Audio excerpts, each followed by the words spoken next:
क्या अब भी पढ़ने का मन नहीं कर रहा है? एसएससी के इतने सारे नोटिफिकेशन, नोटिफिकेशन पर नोटिफिकेशन, नोटिफिकेशन नोटिफिकेशन, लेकिन पढ़ने का मन नहीं कर रहा है। ऐसा है कि आप लोगों के साथ, तो भाई तैयार हो जाइए। मैं आप लोगों के लिए बहुत ही बेहतरीन प्रैक्टिस क्लासेस जो कि बेस्ड हैं पीवाईक्यूज पर, देख पा रहे होंगे आप लोग इस पर थंबनेल को। और ये प्रैक्टिस सेट्स हम लोग जो लेके आ रहा हूं मैं आप लोगों के सामने, वो CHSL, CGL, MTS या SSC जितने भी एग्जाम्स कराता है उन सभी के पीवाईक्यूज में कराने वाला हूं आप लोगों को इसी यूट्यूब चैनल पर। नमस्कार, मैं राहुल प्रताप आप सभी का तहे दिल से स्वागत करता हूं और आप लोगों की इस यात्रा में मैं एक सहभागी बनना चाहता हूं। तो मुझे उम्मीद है कि आप लोग इस प्रैक्टिस क्लास को बहुत ही सहज और सीरियसली लेंगे। ठीक है भाई, तो हम आज से जो प्रैक्टिस स्टार्ट करने वाले हैं, आज एक देख पा रहे होंगे इसमें एरर डिटेक्शन मैंने लिया हुआ है, पीवाईक्यूज हैं। एसएससी CHSL में अब तक 2020 से लेकर अब तक जितने भी क्वेश्चंस पूछे गए हैं मैं आप लोगों के साथ सॉल्व करने वाला हूं और आप लोग बेहतर तरीके से समझने की कोशिश करेंगे, सीखने की कोशिश करेंगे कॉन्सेप्ट्स को। ठीक है मेरे भाई, तो यहां पर देखते हैं जरा, क्वेश्चन बाय क्वेश्चन आगे बढ़ते हुए चलेंगे और समझने की कोशिश करेंगे चीजों को। ठीक है, रेडी हैं आप लोग? चलिए, तो पहला क्वेश्चन बिना किसी टाइम खराब किए हुए मैं आप लोगों के सामने लेके आया हूं। स्क्रीन पर देख पा रहे होंगे यहां पर क्वेश्चन नंबर 1। अब ये क्वेश्चन थोड़ा सा कंट्रोवर्शियल है क्योंकि एसएससी में जब ये क्वेश्चन पूछा गया तो आंसर की में कुछ और आंसर था, लेकिन अगर ग्रामेटिकली देखा जाए तो इसका कुछ और आंसर होना चाहिए था।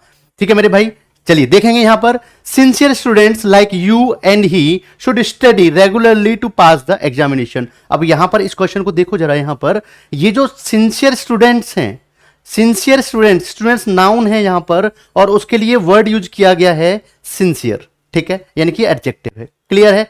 लाइक यू, अब यहां पर ये जो लाइक प्रेपोजिशन है इसके ऑब्जेक्ट के रूप में यू काम कर रहा है और ही काम कर रहा है, देख पा रहे होंगे आप लोग।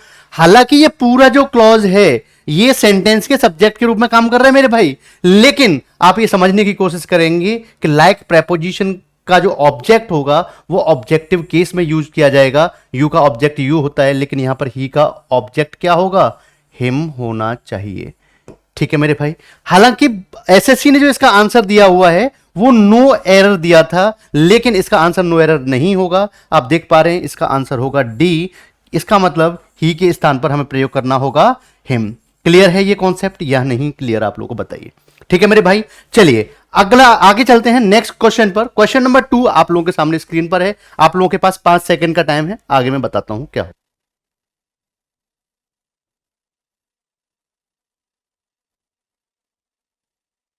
चलिए टाइम ओवर। अब यहां पर देखेंगे इस क्वेश्चन को, while astrology has a long history it is generally considered pseudo science. अब यहां पर इस क्वेश्चन को जरा देखेंगे तो इस क्वेश्चन में ये देख पा रहे होंगे, while astrology has a long history. Has यहां पर ये पोजेशन है, प्रेजेंट परफेक्ट को शो नहीं कर रहा है, यहां पर क्या दिखा रहा है? ये पोजेशन को शो कर रहा है। ठीक है मेरे भाई, तो वाइल जबकि एस्ट्रोलॉजी का बहुत लंबा इतिहास है, इट इज जनरली कंसिडर्ड, इसे क्या कंसीडर किया जाता है? Pseudo science. अब मुझे यहां पर बताइए, ये इसे कंसीडर किया जाता है एक प्रकार का स्यूडो साइंस। क्या? Pseudo science. तो यहां पर आर्टिकल ए का इस्तेमाल करना पड़ेगा आप लोगों को, तब जाकर ये सही होगा, क्योंकि यहां पर a kind of pseudo science की बात की जा रही है। क्या क्या कंसीडर किया जाता है? A kind of pseudo science. ठीक है, इसलिए यहां पर आर्टिकल ए का इस्तेमाल करना होगा, आंसर हो जाएगा आपका डी। क्लियर है? चलिए आगे देखते हैं नेक्स्ट क्वेश्चन नंबर 3 आप लोगों के सामने स्क्रीन पर है, देखेंगे। I have 3 sisters, Meera is the elder and Charu is the youngest. बताइए क्या होगा इसमें करेक्ट? आप लोग देखते ही बता पा रहे होंगे कि इसका आंसर क्या होगा, बताएंगे जरा। ठीक है, तो यहां पर जब बात की जा रही है आई हैव 3 सिस्टर्स, जब यह 3 बहनों की बात की जा रही है तो आप देख पा रहे होंगे Meera is the elder, Meera is the elder and Charu is the youngest. यहां पर देख पा रहे हो सबसे छोटी की बात की गई, सुपरलेटिव डिग्री, और यहां पर किसकी बात की गई मेरे भाई? सबसे बड़े की। तो यहां पर भी क्या होना चाहिए? Superlative degree eldest. क्या होगा मेरे भाई? एल्डेस्ट, एल्डर नहीं एल्डेस्ट। सुपरलेटिव डिग्री का यूज किया जाएगा यहां पर भी, समझ गए? तो आंसर क्या हो जाएगा यहां पर? कहां गया भाई? ये रहा D. D is the correct answer. यहां पर यूज की जाएगी सुपरलेटिव डिग्री क्योंकि बात की जा रही है सबसे छोटे की और सबसे बड़े की। ठीक है, कोई दिक्कत नहीं है, समझ पा रहे हैं? नेक्स्ट चलते हैं आगे, क्वेश्चन नंबर 4 आपके सामने है। A man who has been accused of fraud in an earlier job he will never be welcome in any other organisation. बताएंगे इसका क्या होगा आंसर। 5।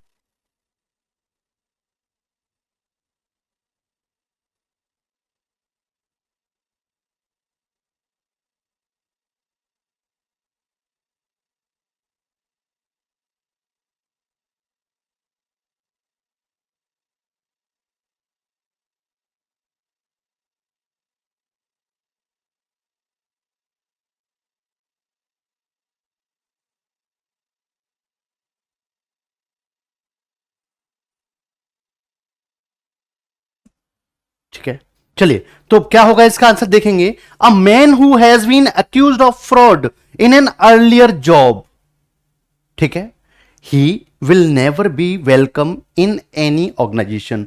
अब यहां पर देख पा रहे होंगे आप लोग इस क्वेश्चन में, यहां पर बात फंस रही है कॉम्प्लेक्स सेंटेंस की। किसकी? Complex sentence. कॉम्प्लेक्स सेंटेंस जहां पर क्लॉज एक से ज्यादा हो, तो यहां समझने की कोशिश करेंगे।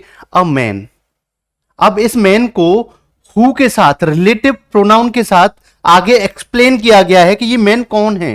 Who has been accused of fraud in an earlier job, इसका मतलब ये से कहेंगे हम लोग रिलेटिव क्लॉज। क्या बोलेंगे मेरे भाई? रिलेटिव क्लॉज जिसका सब्जेक्ट हु रिलेटिव प्रोनाउन है, जिसका एंटीसीडेंट अ मैन है। क्लियर है? कोई दिक्कत नहीं है, आगे देखेंगे। अब मुझे बताओ, अ मैन के बारे में यह बात बताई गई है, लेकिन मैन अभी सब्जेक्ट के रूप में जिस क्लॉज में यूज किया जाएगा वो क्लॉज तो आया ही नहीं। इसका मतलब यह हुआ, अब नेक्स्ट क्लॉज है he will never be welcome in any other organisation. तो मेरे भाई अगर इसे भी मैं कंप्लीट क्लॉज मान लूं तो इस अ मैन का क्या काम है यहां पर?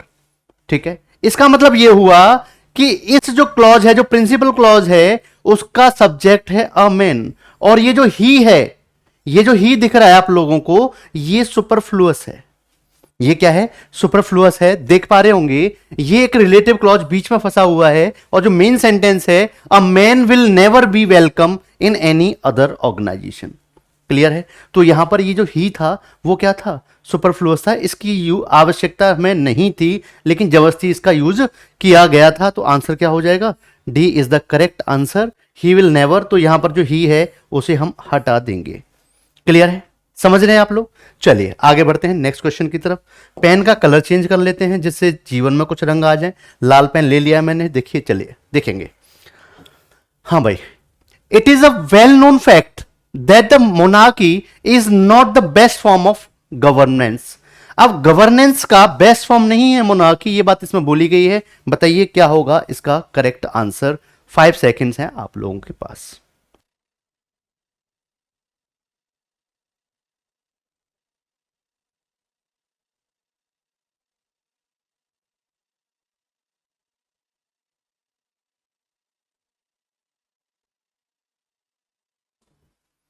चलिए बता देंगे, देखेंगे जरा क्या होगा इसका आंसर। इसका आंसर हो जाएगा भाई ए इज द करेक्ट आंसर। कैसे होगा A is the correct answer? जरा देखते हैं, यहां पर देखने की कोशिश करेंगे। It is well known fact, ये ऐसा तथ्य है जो सभी के द्वारा जाना जाता है। क्या आगे एक्सप्लेन किया गया है दैट के साथ? The monarchy. अब मुझे बताओ भाई, ये जो मोनार्की है, अ टाइप ऑफ, क्या बोलेंगे इसे, गवर्नेंस, या ये बोलेंगे कि एक सरकार का एक प्रकार है मोनार्की, राज सत्ता जिसे बोलते हैं, ठीक है ना, जैसे होती है डेमोक्रेसी। तो यहां पर ये क्या है? प्रॉपर वर्ड है। क्या है? प्रॉपर नाउन है, और प्रॉपर नाउन से पहले आर्टिकल द का यूज नहीं किया जाता। क्लियर है? क्लियर है? अ टाइप ऑफ गवर्नमेंट, तो यहां पर जब मोनार्की की बात की जा रही है, ये कैसा नाउन है? प्रॉपर नाउन है। मैं डेमोक्रेसी की बात करूं या मोनार्की की बात करूं, तो इस ऐसे वर्ड्स के पहले आर्टिकल द का या अ का प्रयोग नहीं किया जाएगा। क्लियर है? तो यहां पर द हटाना था, हमें रिमूव करना था। Monarchy is not the best form of governance, ये इसका करेक्ट आंसर हो जाएगा ए। ठीक है, आगे बढ़ते हैं नेक्स्ट क्वेश्चन की तरफ। क्वेश्चन नंबर 6 आप लोगों के सामने स्क्रीन पर है। बताएंगे इसका आंसर क्या होगा। Babel is the oldest member in our Black Ice Club. मैं थोड़ा सा सेंटेंस को पढ़ते पढ़ते ही कमी को आप लोगों के सामने दर्शा गया कि क्या गलती है इसमें, तो बताएंगे जरा क्या गलती है। देखेंगे जरा यहां पर बेबल इज ओल्डेस्ट मेंबर। अब मुझे बताओ, यहां पर ये सुपरलेटिव डिग्री है, यानी कि जो सबसे पुराना जो मेंबर है वो कौन है? बब्बल है भैया। ठीक है। और जो सुपरलेटिव डिग्री है उससे पहले हम लोग आर्टिकल ए का प्रयोग नहीं करते, किसका प्रयोग करते हैं? आर्टिकल द का प्रयोग किया जाता है। तो यही क्या हो जाएगा, इसका करेक्ट आंसर हो जाएगा। D is the correct answer. क्या आप इस बात को समझ पाए या नहीं समझ पाए, बताइए जरा। ठीक है मेरे भाई, समझ के चलिए आगे बढ़ते हैं। नेक्स्ट क्वेश्चन, क्वेश्चन नंबर 7 आप लोगों के सामने स्क्रीन पर है, देखेंगे। He finally recalled that the thieves have leave from the front door. भैया सामने वाले दरवाजे से भाग गए, ये चोर वैसे चोर नहीं है, हथियार वाले चोर हैं भाई साहब, सामने वाले दरवाजे से निकल गए। चलिए बताइए क्या होगा इसका करेक्ट आंसर, बताने का प्रयास करेंगे सभी मेरे भाई। आंसर बहुत ही तुच्चा सा आंसर है।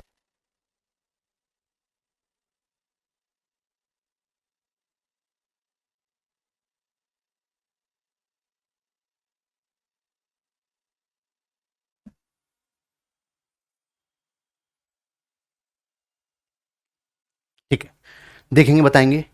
ही फाइनली रिकॉल्ड, उसने अंततः ये याद कर लिया, दैट द थीव्स हैव। अब मुझे एक चीज बताओ कि जब भी हैज,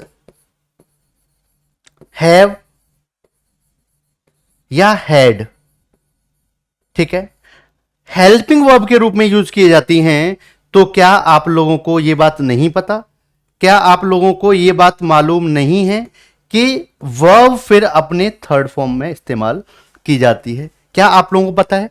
अगर पता है तो आप लोग ये आसानी से बता सकते हैं कि भाई साहब यहां पर लीव के स्थान पर क्या हो जाएगा?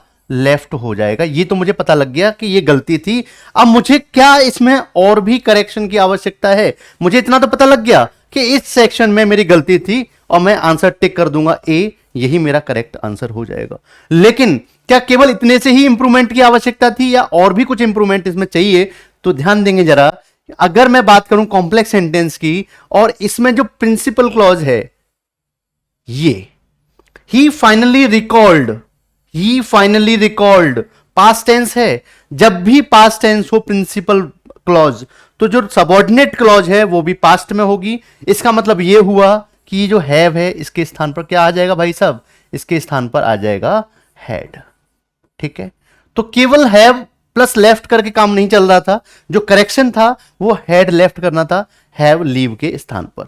ठीक है, ये आपका करेक्ट आंसर हो गया। लेकिन आप केवल इतनी सी बात को अगर पकड़ लिए कि भाई साहब हैव हेल्पिंग वर्ब के रूप में इस्तेमाल किया गया है, पोजेशन के रूप में नहीं किया गया है, तो आप आसानी से बता पाएंगे कि यहां पर लेफ्ट कर दो तो इसी सेक्शन में क्या हो जाएगा? आंसर हो जाएगा। यही आपका एरर पार्ट था, आंसर हो जाएगा। टिक करके बच के चुपचाप से आगे निकल जाएंगे अगले क्वेश्चन की तरफ। इसी बात में आपकी भलाई है। ठीक है मेरे भाई, he lives in 45 Church Street with his family. बहुत ही सिंपल सा आंसर है इसका, बताने में बहुत ज्यादा आप लोगों को समस्या नहीं आनी चाहिए। जरा देखेंगे, अगर जब बात की जाती है कि he lives in 45 Church Street with his family, अब ये देख पा रहे हो 45 चर्च स्ट्रीट, ये क्या है मेरे भाई? ये है एड्रेस। ये क्या है? एड्रेस है। और जब भी एड्रेस इस तरीके से पिन पॉइंट बताया जाएगा तो ये जो प्रेपोजिशन इन है इनका इस्तेमाल नहीं किया जाएगा। किसका इस्तेमाल किया जाएगा? एट का यूज किया जाएगा, एट प्रेपोजिशन का यूज किया जाएगा। तो हम क्या बोलेंगे? He lives at 45 Church Street with his family. ये आसानी से हम लोग बता सकते हैं। तो आंसर हो जाएगा A is the correct answer. ठीक है मेरे भाई, समझ पा रहे हैं इस बात को? चलिए, क्लियर है? तो इनके स्थान पर किसका यूज करेंगे? एट का यूज करेंगे, एट 45 चर्च। आगे बढ़ते हैं नेक्स्ट क्वेश्चन की तरफ। Question number 9, he sang beautifully but the जजेस वर अनइम्प्रेस एट द एंड। अब मुझे बताओ जरा, ये जो क्वेश्चन देख पा रहे होगे, ही sang ब्यूटीफुली, ब्यूटीफुली क्या है? एडवर्ब है। अच्छा, आप एक चीज ध्यान देंगे थोड़ा सा इस कॉन्सेप्ट के साथ, कि जैसे मैं ये बताता हूं कि अगर एक वर्ड है इंग्लिश लैंग्वेज में तो उसके मैक्सिमम 4 वर्ड बनाए जा सकते हैं अगर हम कंसीडर करें पार्ट्स ऑफ स्पीच के तहत। तो ठीक है, जैसे अगर मैं बात करूं ब्यूटी, ठीक है, तो ये जो ब्यूटी वर्ड है, ये जो ब्यूटी वर्ड है वो क्या है मेरे भाई? ये नाउन होता है। ठीक है, सुंदरता, एब्स्ट्रैक्ट नाउन ब्यूटी। अगर इससे थोड़ा सा और कुछ ऐड करके हम वर्ड बनाना चाहें इसी के जैसा, तो क्या हो जाएगा? ब्यूटीफाई। क्या हो जाएगा मेरे भाई? ब्यूटीफाई, यानी कि किसी चीज को सुंदर बनाना, किसी इमारत को, किसी तस्वीर को, किसी व्यक्ति को, तो हम बोल देंगे ब्यूटीफाई। और ये ब्यूटीफाई जो है ये क्या होता है, वर्ब होती है। ब्यूटीफाई क्या होती है, वर्ब होती है। अब आगे अगर बात करें तो एक वर्ड है इसी से मिलता जुलता, या किस इसमें थोड़ा करेक्शन करने के बाद, ब्यूटीफुल। ठीक है, ये जो ब्यूटीफुल है ये एडजेक्टिव है। किसी महिला के लिए हम बोलते हैं कि सी इज ब्यूटीफुल। क्या बोलते हैं, सी इज ब्यूटीफुल। ये हो गया एडजेक्टिव। अब इसी में एल वाई और ऐड कर दें तो ये बन जाता है एडवर्ब। तो मेरे कहने का मतलब ये था कि हम लोग एक वर्ड से मैक्सिमम 4 वर्ड बना सकते हैं। और हमें कंफ्यूजन होता है कि अगर एक रूट वर्ड को याद कर लें तो उसके सफिक्स और प्रेफिक्स को जोड़ करके नए वर्ड्स बनाते हैं, तो उनके कहीं ना कहीं उनके मीनिंग हम बहुत आसानी से याद कर सकते हैं। क्लियर है? तो समझने की कोशिश करेंगे। यहां पर ही सैंग ब्यूटीफुली, जो सैंग है वर्ब की सेकंड फॉर्म में पास्ट इंडेफिनिट का यूज किया गया है। तो यहां पर देख पा रहे होंगे ये जो वर्ब है ये किसके द्वारा मॉडिफाई की जा रही है, ब्यूटीफुली, एडवर्ब के द्वारा। इसका मतलब ये यहां पर बिल्कुल करेक्ट है, इसमें कोई भी समस्या नहीं है। लेकिन आगे देखते हैं, आगे क्या बोला है, बट। बट क्या है, कंजक्शन है जो कि कंट्रास्ट शो करता है। आगे वाली बात जो कही गई है उसके जस्ट अपोजिट दूसरी वाली बात होगी।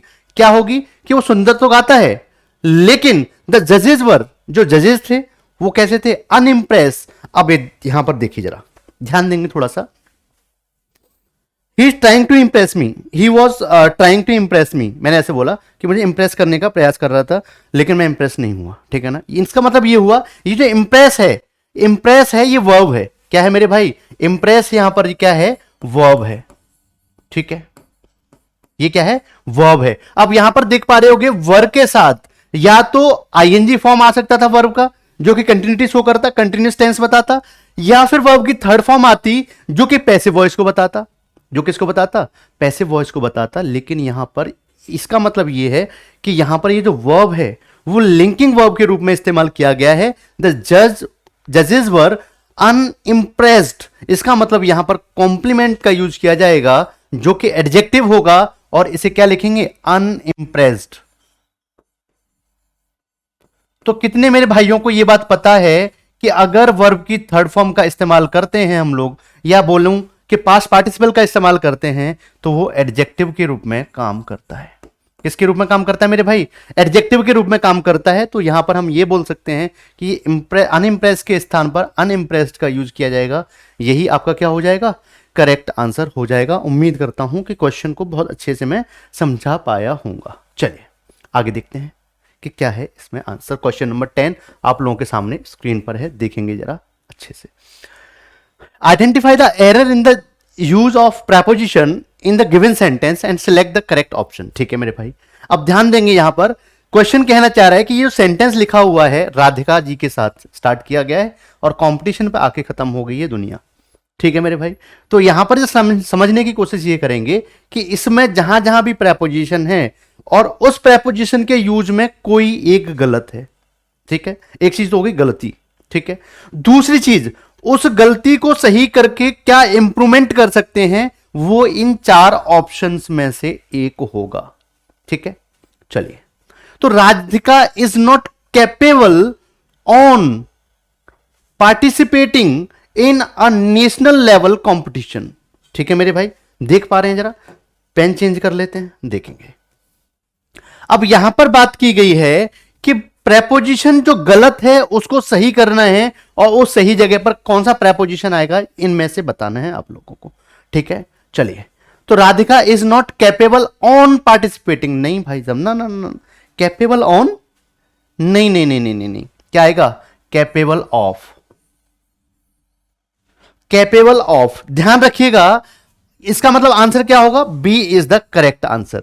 अगर मुझे यह लगता कि क्या गलती है, मैं वही आंसर टिका देता हूं यहां पर, तो मैं ऑन लगा के आ जाता और वो क्या हो जाता, गलत हो जाता। इसका मतलब ये हुआ, मुझे एक चीज समझ में आई कि जो इंस्ट्रक्शंस दिए हुए हैं मुझे बहुत ही बेहतर तरीके से उन्हें पढ़ने की आवश्यकता है। ठीक है, पहले गलत बताना था और फिर सही क्या होगा ये मुझे बताना है। ठीक है, दूसरी चीज, एक और चीज समझने की कोशिश करेंगे, कैपेबल ऑफ। ये जो कैपेबल ऑफ है, तो एक चीज तो मैंने ये समझी कि कैपेबल के बाद ऑफ प्रेपोजिशन का इस्तेमाल किया जाता है। पहली चीज तो मुझे ये समझ में आई। ठीक है, उसके बाद यहां पर ऑफ के बाद जीरंड का यूज किया जाएगा, कैपेबल ऑफ डूइंग समथिंग, यानी कि कोई काम करने में समर्थ है, that is called capable of. और फिर इस ऑफ के बाद जीरंड जो इस प्रेपोजिशन के ऑब्जेक्ट के रूप में काम करेगा। क्या आप समझ पाए इस बात को या नहीं समझ पाए इस कॉन्सेप्ट को?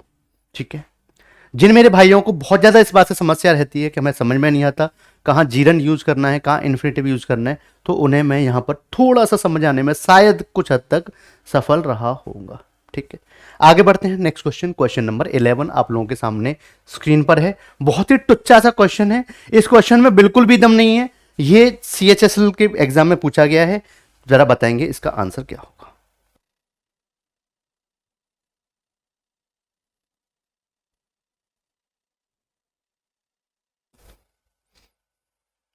ठीक है, देखेंगे। द सन रिवॉल्व्स अराउंड अ अर्थ, अ अर्थ, अ अर्थ।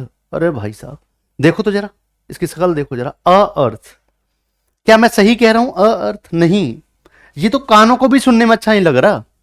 तो आप समझ पाएंगे कि जितने भी नेचुरल फिनोमिनाज हैं, आप जब आर्टिकल द का यूज पढ़ते हैं तो जितने भी नेचुरल फिनोमिनाज हैं,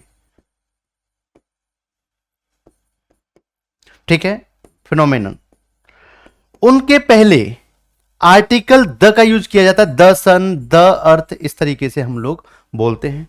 ठीक है, तो यहां पर किसका यूज किया जाएगा? आर्टिकल ए के स्थान पर आर्टिकल द का यूज किया जाएगा। तो यहां देख पा रहे होंगे ये द अर्थ होगा। क्या होगा मेरे भाई? The earth. ठीक है, revolves around the earth, the sun revolves around the अर्थ।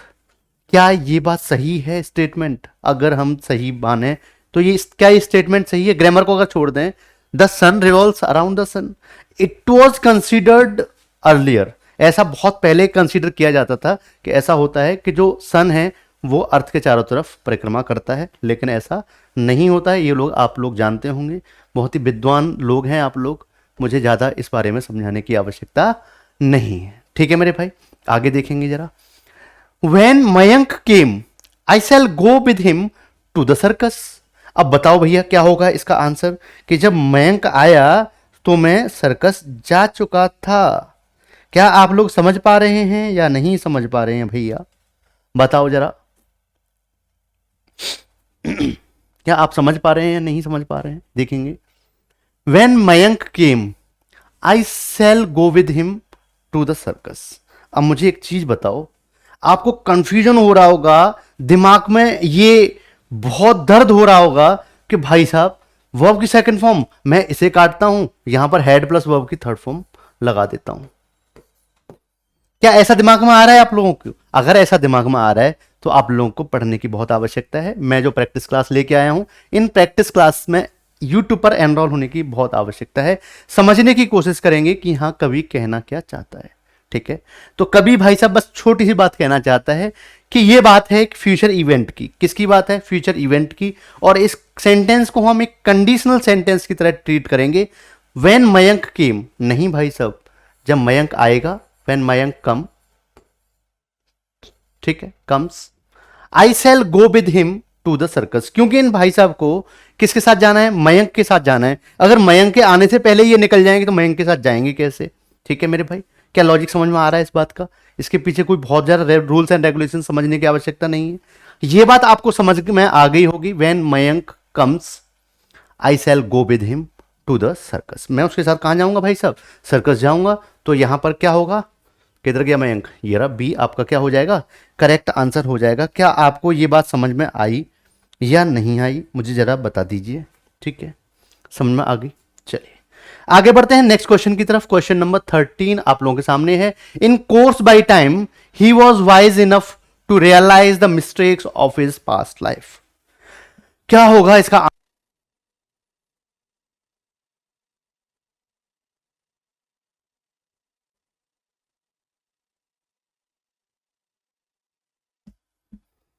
चलिए, तो देख पाएंगे इस सेंटेंस को जब मैंने पढ़ा, in course by time, in course by time है, he was wise enough, he was wise enough, wise adjective है और इनफ एडवर्ब है। लेकिन आप कंफ्यूज होते हैं इनफ के यूज में कई बार, तो यहां पर कैसे पता लगा ये एडजेक्टिव है और ये एडवर्ब है? तो ध्यान देंगे जरा, जब इनफ एडवर्ब के रूप में एडजेक्टिव को मॉडिफाई करता है तो ये हमेशा एडजेक्टिव के बाद यूज किया जाएगा। किसके बाद यूज किया जाएगा?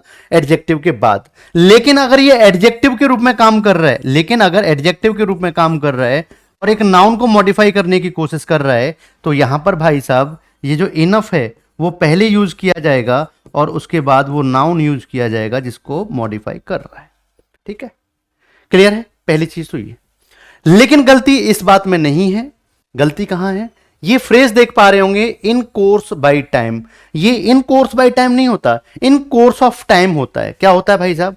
इन course of time. In course of time. ठीक है, यानी कि समय के चलते। क्या बोलेंगे हम इसे? हम इसे बोल सकते हैं समय के साथ साथ या समय के चलते, इन कोर्स ऑफ टाइम। ठीक है, क्या समझ पा रहे हैं? जैसे जैसे समय गुजरता है, जैसे जैसे समय गुजरता है, उसके साथ साथ उसे इतनी समझ आ गई थी। किसको आ गई थी? उसे आ गई थी कि वो अपनी पास की मिस्टेक्स को क्या कर सकता है? रियलाइज कर सकता था। ठीक है मेरे भाई, in course of time. In course of time ये क्या होता है? एक फ्रेज होता है। चलिए आगे बढ़ते हैं नेक्स्ट। तो आंसर समझ में आ गया भाई साहब? इस बाई के स्थान पर किसका यूज किया जाएगा? ऑफ प्रेपोजिशन का यूज किया जाएगा। किधर है भाई? ये रहा, ए इज द करेक्ट आंसर। आगे बढ़ते हैं नेक्स्ट क्वेश्चन की तरफ, देखेंगे जरा।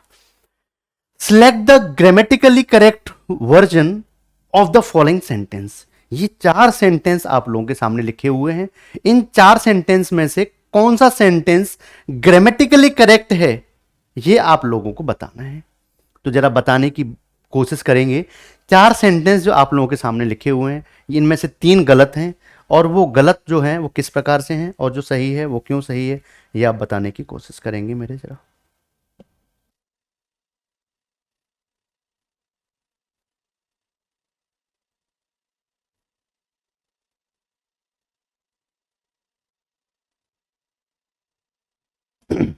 चलिए देखिए, अगर इसके आंसर की बात करें तो A is the correct answer, जिसमें मैं सबसे लास्ट में आऊंगा। पहले मैं बी, सी और डी पर बात करता हूं और गलतियों को बताने का प्रयास करता हूं। देखेंगे जरा। आई लाइक माई पपीज।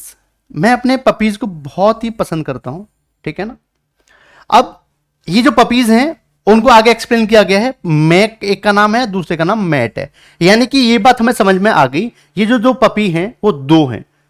कितने हैं? 2 हैं। मैं एम्फेसाइज कर रहा हूं 2 हैं। ठीक है, but I like mat the best. अब जब बात की जाए 2 में, और 2 में जब बेहतर की बात की जाए, तो आप जानते हैं कि कंपैरेटिव डिग्री का यूज किया जाता है, लेकिन उस कंपैरेटिव डिग्री के पहले आर्टिकल द का यूज किया जाता है। क्या आप लोगों को यह पता है या नहीं? तो यहां पर क्या बोलेंगे? बेस्ट के स्थान पर बेटर, द बेटर। ठीक है, यह गलती थी इस सेंटेंस में। आगे बढ़ते हैं। I like my puppies Mac and Matt, but I like Matt much.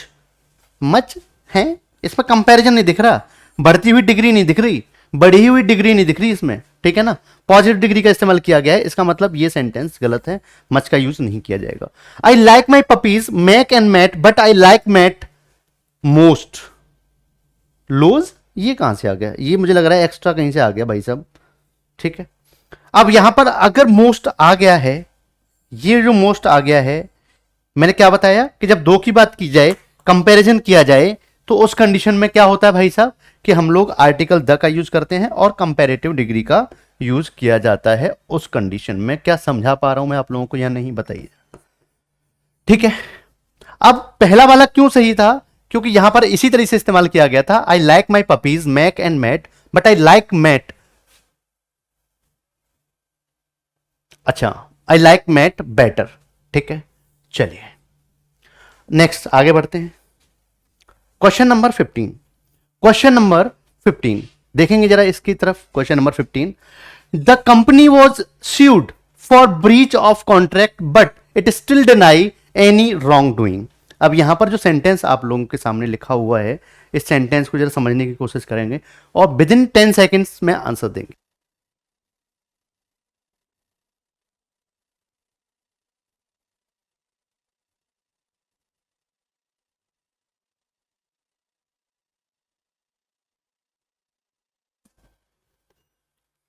देखेंगे।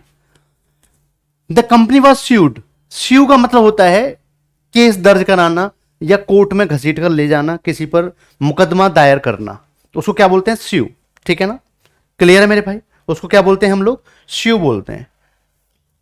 द कंपनी वॉज स्यूड, यानी कि वर्ब की थर्ड फॉर्म का यूज किया गया है। Was, were, is, are, am, be verb के बाद अगर वर्ब की थर्ड फॉर्म का इस्तेमाल किया गया है, इसका मतलब ये जो क्लॉज है वो पैसिव वॉइस में है। ठीक है, किस लिए स्यू किया गया है? फॉर ब्रीच ऑफ कॉन्ट्रैक्ट, इन्होंने जो कॉन्ट्रैक्ट तोड़ दिया था, बट लेकिन क्या है? It still deny, it still deny any wrong doing, it still deny any wrong doing. अब मुझे बताओ अब मुझे बताओ कि यहां पर अगर मैं बात करूं it still deny any wrong doing, तो यहां पर जो इट है ये सब्जेक्ट है और इसके बाद ये डिनाई है, वो वर्ब की फर्स्ट फॉर्म है। तो मुझे बताओ अगर इट के साथ क्या मैं वर्ब की फर्स्ट फॉर्म का इस्तेमाल कर सकता हूं डायरेक्टली प्रेजेंट इंडेफिनिट में? टेंस कैसा दिख रहा है? प्रेजेंट इंडेफिनिट दिख रहा है। अगर ऐसी बात है तो क्या प्रेजेंट इंडेफिनिट टेंस में मैं डायरेक्टली वर्ब की फर्स्ट फॉर्म का इस्तेमाल कर सकता हूं? तो आप लोग मुझे बताएंगे कि सर इतना हमने पढ़ रखा है, ऐसा तो हम बिल्कुल भी नहीं कर सकते, ये तो आपकी गलत बात है। ठीक है मेरे भाई, चलिए। तो एक कंडीशन तो ये बन सकती है, एक कंडीशन तो ये बन सकती है, ये कंपाउंड कंपाउंड सेंटेंस है, बट के साथ कंट्रास्ट शो कर रहा है कि उसको स्यू किया गया था, किसके लिए? कॉन्ट्रैक्ट ब्रीच के लिए, लेकिन वो अब भी मना करती है किसी भी गलत होने के लिए कि भाई साहब हमने कोई गलती नहीं की गई है। तो एक करेक्शन तो हम इसमें ये कर सकते हैं कि इस डिनाई के स्थान पर डिनाई कर दें, डिनाइज, है ना भाई? एस लगा दें, क्या लगा दें? एस लगा दें। दूसरी चीज, अगर मैं ये कंसीडर कर लूं कि ये एक पास्ट इवेंट है, ये कैसा इवेंट है? एक पास्ट इवेंट है, तो मैं इस डिनाई को डिनाइड में चेंज कर सकता हूं। किस में चेंज कर सकता हूं? डिनाइड में चेंज कर सकता हूं, तो ये टेंस हो जाएगा पास्ट इंडेफिनिट। तो हम ये बोल पाएंगे इसे कि भाई साहब ये एक पास्ट इवेंट था, पास्ट की बात चल रही थी, तो इसलिए इसमें ऐसा यूज किया गया है। ठीक है, चलिए। तो आंसर क्या हो जाएगा आपका? ये जो डिनाई वर्ड आया है वही आपका करेक्ट आंसर हो जाएगा। D is the correct answer. Next question की तरफ चलेंगे, जरा टच करके बोर्ड को। चलिए भैया देखिए, एक छोटा सा क्वेश्चन आप लोगों के सामने आ गया है। बचपन से अगर आप कहीं भी थोड़ी भी इंग्लिश पढ़ी होगी तो वो शुरुआती इंग्लिश यही है जो आप लोग स्क्रीन पर देख पा रहे हैं। और अगर इसमें एरर नहीं बता पाए तो भाई साहब बहुत समस्या का विषय है ये, तो बहुत दिक्कत हो जाएगी नहीं बता पाए तो। चलिए मैं इसे चुटकियों में उड़ा के दिखाता हूं। Is the best policy, best superlative degree है, आर्टिकल द का यूज किया जाएगा। बात खत्म करते हैं, C is the correct answer. Next question की तरफ चलते हैं, क्वेश्चन नंबर 17। सांस भी नहीं दी, आंसर भी बता दिया, खत्म कर दी मैंने बात। आगे देखेंगे, the correct state of the literature on the efficacy under cognitive behavioural therapy for the individuals with the generalized anxiety disorder suggests that it is a promising treatment option। भाई साहब इतना तगड़ा सेंटेंस दे दिया है CHSL में, इतना तगड़ा sentence दे दिया है कि एक सांस में पढ़ा भी नहीं गया है। चलिए तो बताएंगे क्या होगा इसका करेक्ट आंसर। जो भी बताएगा उसको मिलेगी टॉफी।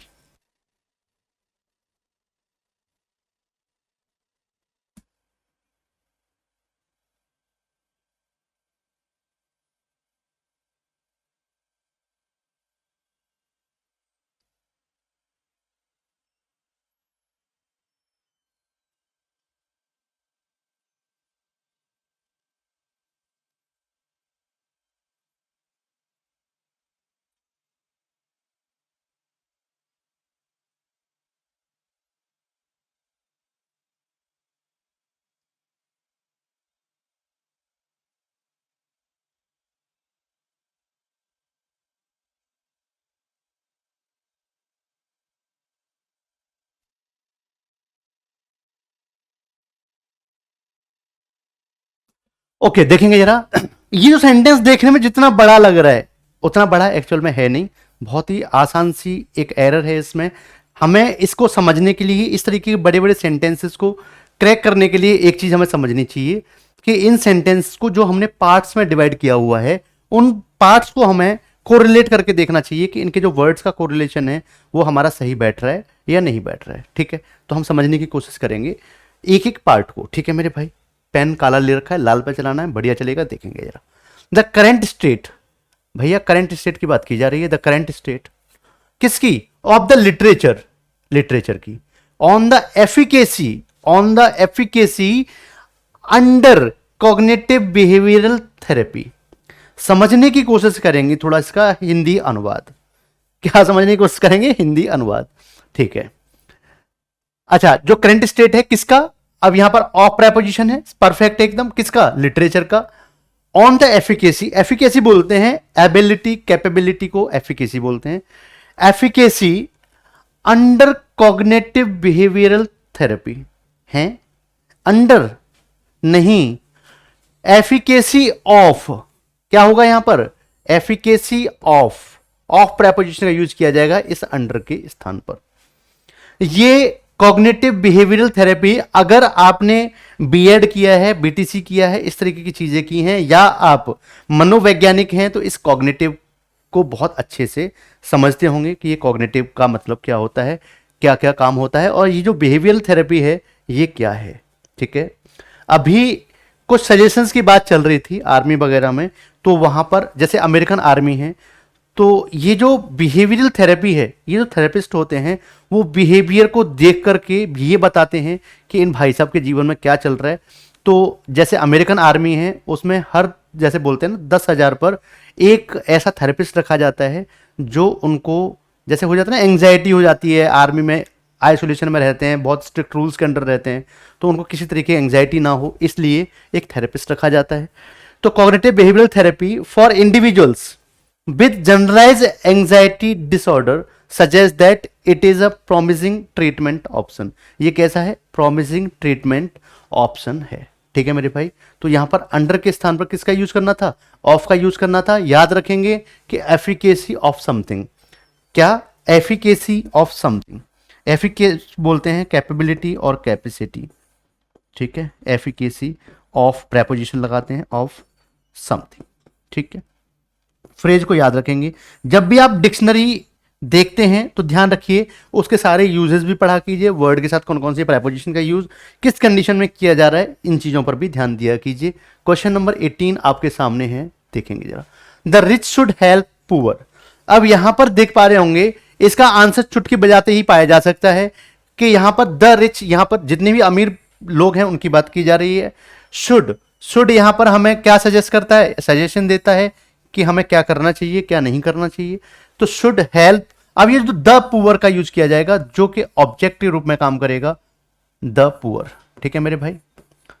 और ये जो द पुअर है, ये नाउन के रूप में काम कर रहा है, हालांकि पुअर एडजेक्टिव होता है, लेकिन अगर द लगा दिया जाए तो यहां पर ये पूरी कम्युनिटी को शो करेगा। किसको शो करेगा मेरे भाई?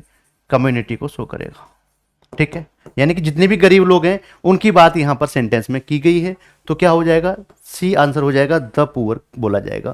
क्वेश्चन नंबर 19 आपके सामने है स्क्रीन पर। He was that angry that he slammed the book on the table.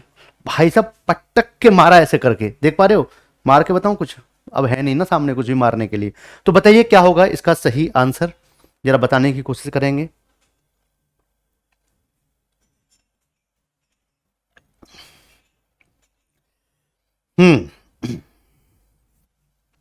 बताएंगे जरा। तो देखेंगे यहां पर he was that angry, that angry नहीं, यहां पर इस डिग्री बतानी पड़ेगी, इसकी क्या बतानी पड़ेगी? डिग्री बतानी पड़ेगी। तो यहां पर इस दैट के स्थान पर सो का यूज किया जाएगा, ठीक है। अब इस सो को आगे एक्सप्लेन दैट वाले क्लॉज के साथ किया जा रहा है। ही वॉज सो एंग्री, कितना एंग्री था? That he slammed the book, उसने ऐसे पटक के मारा बुक को, कहां पर? टेबल पर, ठीक है मेरे भाई। तो यहां पर इस दैट के स्थान पर क्या हो जाएगा? सो हो जाएगा। कहां है भाई? एंग्री से पहले दैट, मुझे नहीं दिख रहा कि किसी को नहीं दिख रहा? दिख गया, B is the correct answer, ठीक है मेरे भाई। आगे बढ़ते हैं, नेक्स्ट क्वेश्चन नंबर 20 देखेंगे। After working so much in the fields yesterday did you took a break? हैं, क्या होगा भाई बताओ जरा, क्या होगा? बहुत छोटी सी गलती है, आसानी से हम पकड़ लेंगे। आफ्टर वर्किंग सो मच, इतना ज्यादा काम करने के बाद, इतना ज्यादा काम करके, इसे हम बोलते हैं प्रेजेंट पार्टिसिपल। ऐसा ही दिखता है जीरंड, ऐसा ही दिखती है आईएनजी फॉर्म ऑफ वर्ब। तो कैसे अंतर करेंगे, इनको समझने के लिए बने रहिए मेरे साथ, देखेंगे जरा। आफ्टर वर्किंग सो मच, इतना सारा काम करके, या करने के बाद इन द फील्ड्स, कहां पर, खेतों में, यस्टरडे, कल की बात की जा रही है। जब भी यस्टरडे मिल जाएगा इसका मतलब टेंस पास्ट इंडेफिनिट रहने वाला है, चाहे कुछ भी हो जाए, चाहे कुछ भी हो जाए, सरकारें गिर जाएं या कोई और आफत आ जाए या दिल्ली में थोड़ी और बारिश हो जाए, लेकिन पास्ट इंडेफिनिट टेंस का यूज किया जाएगा। और जैसे ही मैंने डिड देखा मेरी आंखें चमक गई भाई साहब।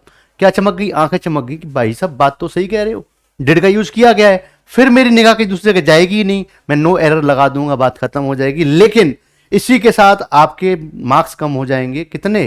2.5 नंबर। क्यों कम हो जाएंगे 2.5 नंबर? वो इसलिए कि डिड के साथ फिर वर्ब की फर्स्ट फॉर्म का इस्तेमाल करेंगे। ठीक है, क्या बोलेंगे? टेक। टुक नहीं होगा, फिर क्या होगा? टेक, वर्ब की फर्स्ट फॉर्म का इस्तेमाल किया जाएगा। ठीक है, समझ गए या नहीं समझ गए भाई साहब? बताओ जरा थोड़ा सा। ठीक है, यानी कि पास्ट इंडेफिनिट। ओके, तो यहां पर A is the correct answer, ये आपका करेक्ट आंसर हो जाएगा। आगे चलते हैं, next question number 21। Do you want to visit a zoo when you go to Ahmedabad? बताइए क्या होगा आंसर।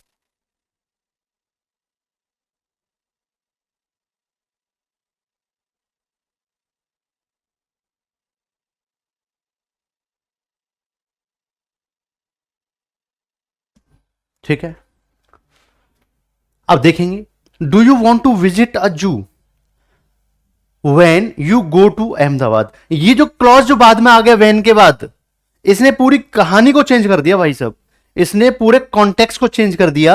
आप समझने की कोशिश करेंगे यहां पर कि बात चल रही है अहमदाबाद की, कि जब भी आप अहमदाबाद जाते हो तो क्या आप जू में जाना पसंद करेंगे, और ये स्पेसिफिकली अहमदाबाद के जू के बारे में बात की जा रही है। तो मेरे भाई समझने की कोशिश करेंगे, do you want to visit, कहां? जू। और ये जू जो है वो कैसा है? स्पेसिफिक है भाई साहब। अब अहमदाबाद के जू के बारे में बात की जा रही है, स्पेसिफिक है।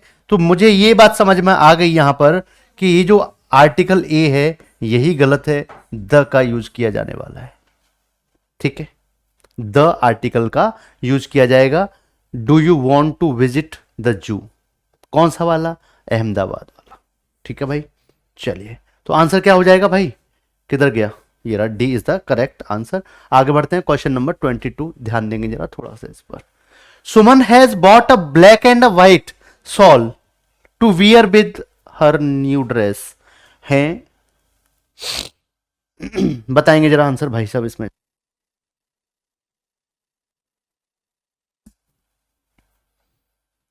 बताएंगे, देखो जरा, अब कॉन्सेप्ट को समझने की कोशिश कीजिएगा यहां पर कि क्या कहना चाह रहा है कवि, आपसे क्या बताना चाह रहा है कवि, कवि की भावनाएं क्या है यहां पर। ठीक है मेरे भाई, समझने की कोशिश करेंगे, देखेंगे जरा।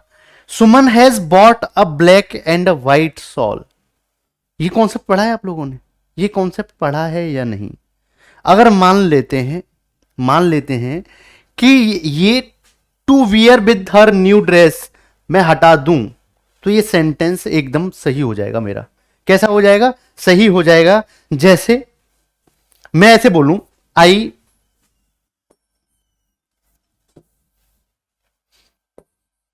Have bought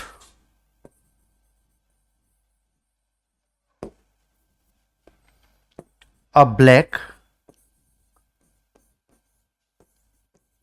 and white, black and white cars. ठीक है, इसका मतलब यहां पर ये सही हो गया, यहां पर कोई भी दिक्कत नहीं है। क्यों? ये जो ब्लैक कलर है ये एक कार के लिए है, और ये जो व्हाइट कलर है वो दूसरी कार के लिए है। कहां गया? ये लगाना भूल गया मैं। ठीक है, अब मुझे बताओ, यहां पर जो बात की जा रही है कि ये जो सुमन ने जो नई सॉल खरीदी है वो न्यू ड्रेस के साथ यूज करनी है। उसे किसके साथ यूज करनी है? न्यू ड्रेस के साथ यूज करनी है। और दूसरी चीज ये कि जो न्यू ड्रेस है वो एक है, तो भाई साहब दो अलग अलग सॉल तो नहीं खरीदी होंगी।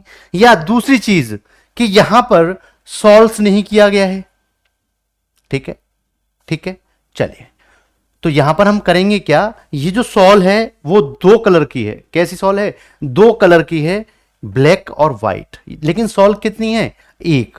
तो हम यहां से आर्टिकल ए हटा देंगे व्हाइट के पहले से।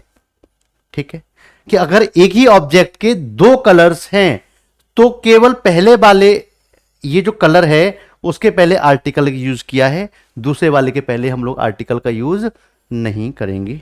यही आपकी गलती थी और यही आपका क्या हो जाएगा, आंसर हो जाएगा। सी इज द करेक्ट आंसर। क्या समझ पाए आप लोग या नहीं समझ पाए, बताओ जरा। चलिए आगे बढ़ते हैं। Question number 23, were this boy washing his clothes yesterday when the matron came for regular round? Okay, बताओ जरा क्या होगा इसका आंसर सही।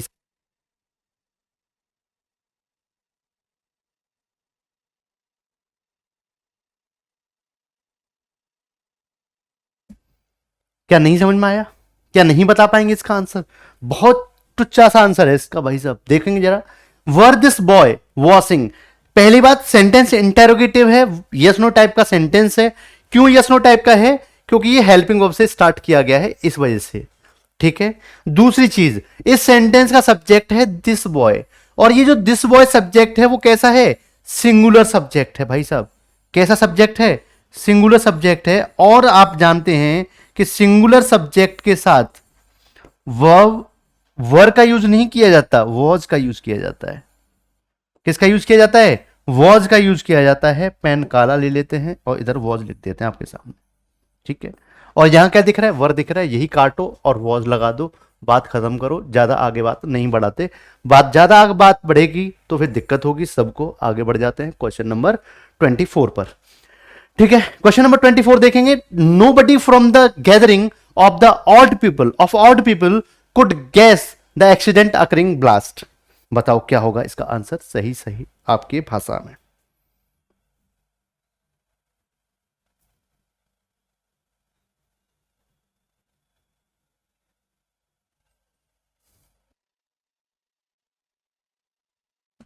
बताओ, नहीं समझ में आया, थोड़ा टिपिकल लग रहा है क्या?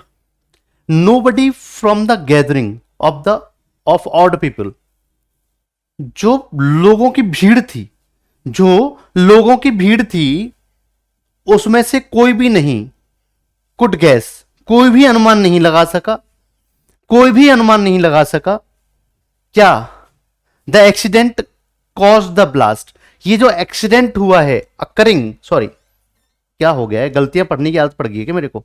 चलिए, ये क्या है, अकरिंग। अब जब किसी चीज कोई बात के लिए रिस्पॉन्सिबल होती है या उसका कोई जब रिजल्ट आता है तो वहां पर हम अकर का इस्तेमाल नहीं करते, बैड हैपनिंग में किसका इस्तेमाल करते हैं, caused. It caused damage, it caused 5 crore rupees. तो यहां पर देखेंगे, यहां पर ये जो कॉज मतलब जो कारण बनती है किसी चीज के होने का, किसी चीज के होने का जो कारण बनती है उसके लिए हम क्या बताएंगे, कॉज्ड का यूज करेंगे, कॉज का। तो द एक्सीडेंट कॉज्ड ब्लास्ट, कि ये जो एक्सीडेंट हुआ है इससे क्या हो सकता है या क्या हो जाएगा, ब्लास्ट हो जाएगा। ये कोई भी गैस नहीं कर सका था, ठीक है। तो यहां पर ये जो अकरिंग है उसके स्थान पर क्या यूज करेंगे, हम कॉज्ड का यूज करेंगे, तो आंसर सही हो जाएगा, ठीक है ना। यानी कि कोई भी मिस हैपनिंग जो होती है रिजल्ट के रूप में, वहां पर हम किसका यूज करते हैं, कॉज का यूज करते हैं। ए आपका करेक्ट आंसर हो जाएगा। आगे बढ़ते हैं क्वेश्चन नंबर 25, ठीक है, देखेंगे जरा। I have read that a leaning tower of Pisa is a popular tourist attraction in the world. तो बताएंगे क्या होगा इसका करेक्ट आंसर जब लीनिंग टावर ऑफ पीसा के बारे में बात की जा रही है तो, ठीक है। तो आप लोगों ने 7 अजूबे सुने होंगे, 7 वंडर्स ऑफ द वर्ल्ड, उनमें से एक लीनिंग टावर ऑफ पीसा भी है, मुझे ऐसा लगता है। और जब ऐसी बात है तो आपको यह भी पता होगा कि उस कंडीशन में हम लोग देखेंगे आई हैव रेड, मैं क्या पढ़ रहा हूं इसे, I have read, read, red, red, verb की थर्ड फॉर्म का इस्तेमाल किया गया है। क्यों? क्योंकि हैव के साथ वर्ब की थर्ड फॉर्म का इस्तेमाल किया जाता है, स्पेलिंग सेम होती है। I have read that a leaning tower of Pisa, तो यहां पर ये जो लीनिंग टावर ऑफ पीसा है ये प्रॉपर नाउन है। क्या है? प्रॉपर नाउन है। जैसे हम ताजमहल के सामने आर्टिकल ए का इस्तेमाल नहीं कर सकते, तो भाई साहब यहां भी नहीं कर सकते। खत्म कर दो इसे, काट पीट के निपटा दो, भी आपका करेक्ट आंसर हो जाएगा, ठीक है। यानी कि यहां पर स्पेसिफिक बात की जा रही है। कैसी बात की जा रही है? स्पेसिफिक बात की जा रही है। और इस कंडीशन में हम लोग आर्टिकल ए का इस्तेमाल नहीं करते। किसी भी 7 वंडर के पहले आर्टिकल ए का इस्तेमाल नहीं किया जाएगा। Question number 26, Sita spotted golden deer and requested Ram to capture it. To capture it, बताओ भैया जरा क्या है इसमें गलती? बहुत आसान सी गलती है। एक पास्ट इवेंट है, रामायण बचपन से देखते आ रहे हैं। जब हम छोटे छोटे थे, बहुत छोटे छोटे, इतने छोटे कि बहुत छोटे तो गांव में बहुत सारी भीड़ बैठ जाती थी। छोटी सी टीवी होती, अभी टीवी बड़ी बड़ी हो गई है, छोटी सी टीवी, बहुत सारे लोग, और भाई साहब राम जी दौड़ रहे हैं हिरन के पीछे, दौड़े जा रहे हैं, दौड़े जा रहे हैं। समझ रहे हो? तो वही वाली बात है, ये कितनी पुरानी बात है, समझ रहे हो? पास्ट इवेंट है। कैसा इवेंट है? पास्ट इवेंट है। तो आप ये समझ पा रहे होगे, सीता स्पॉटेड, सीता ने देखा क्या? गोल्डन डियर, एक सोने का हिरन देखा भाई साहब सीता जी ने। एंड रिक्वेस्टेड राम, और उन्होंने भगवान राम से रिक्वेस्ट किया। ये भी पास्ट में किया होगा ना, आज थोड़ा कर रही हैं, पास्ट में किया होगा। तो उन्होंने भगवान राम से रिक्वेस्ट किया to capture it, to capture it. अब मुझे बताओ कि इस पूरे सेंटेंस में आप लोगों को क्या गलती लग रही है, बताइए जरा। नहीं पता चल रहा? आर्टिकल वाला चैप्टर बहुत अच्छे से पढ़ना चाहिए आप लोगों को, ठीक है ना? Spotted a golden deer, spotted a golden deer, एक सोने का हिरन देखा। क्या देखा? एक सोने का हिरन देखा। समझ पा रहे हो? ठीक है ना? तो आर्टिकल ए का इस्तेमाल किया जाएगा यहां पर। किधर है भाई साहब? गोल्डन, ठीक है, B is the correct answer. ठीक है मेरे भाई, आगे बढ़ेंगे। Next question number 27, the committee was divided on the issue and neither side were willing to compromise on the compensation amount to be given. क्या होगा इसका आंसर, बताइए जरा। अगर आप लोगों ने डिस्ट्रीब्यूटिव एडजेक्टिव या डिस्ट्रीब्यूटिव प्रोनाउन पढ़ रखा है तो आपका इसका आंसर बहुत आसानी से, बहुत अच्छे से दे सकते हैं। कोई भी आप लोगों को समस्या नहीं आएगी इस बात में। ठीक है मेरे भाई, देखेंगे। द कमिटी वॉज डिवाइडेड, जब कमिटी डिवाइड हो गई किस पर? On the issue, on the issue and the neither side, and the neither side, समझ रहे हो?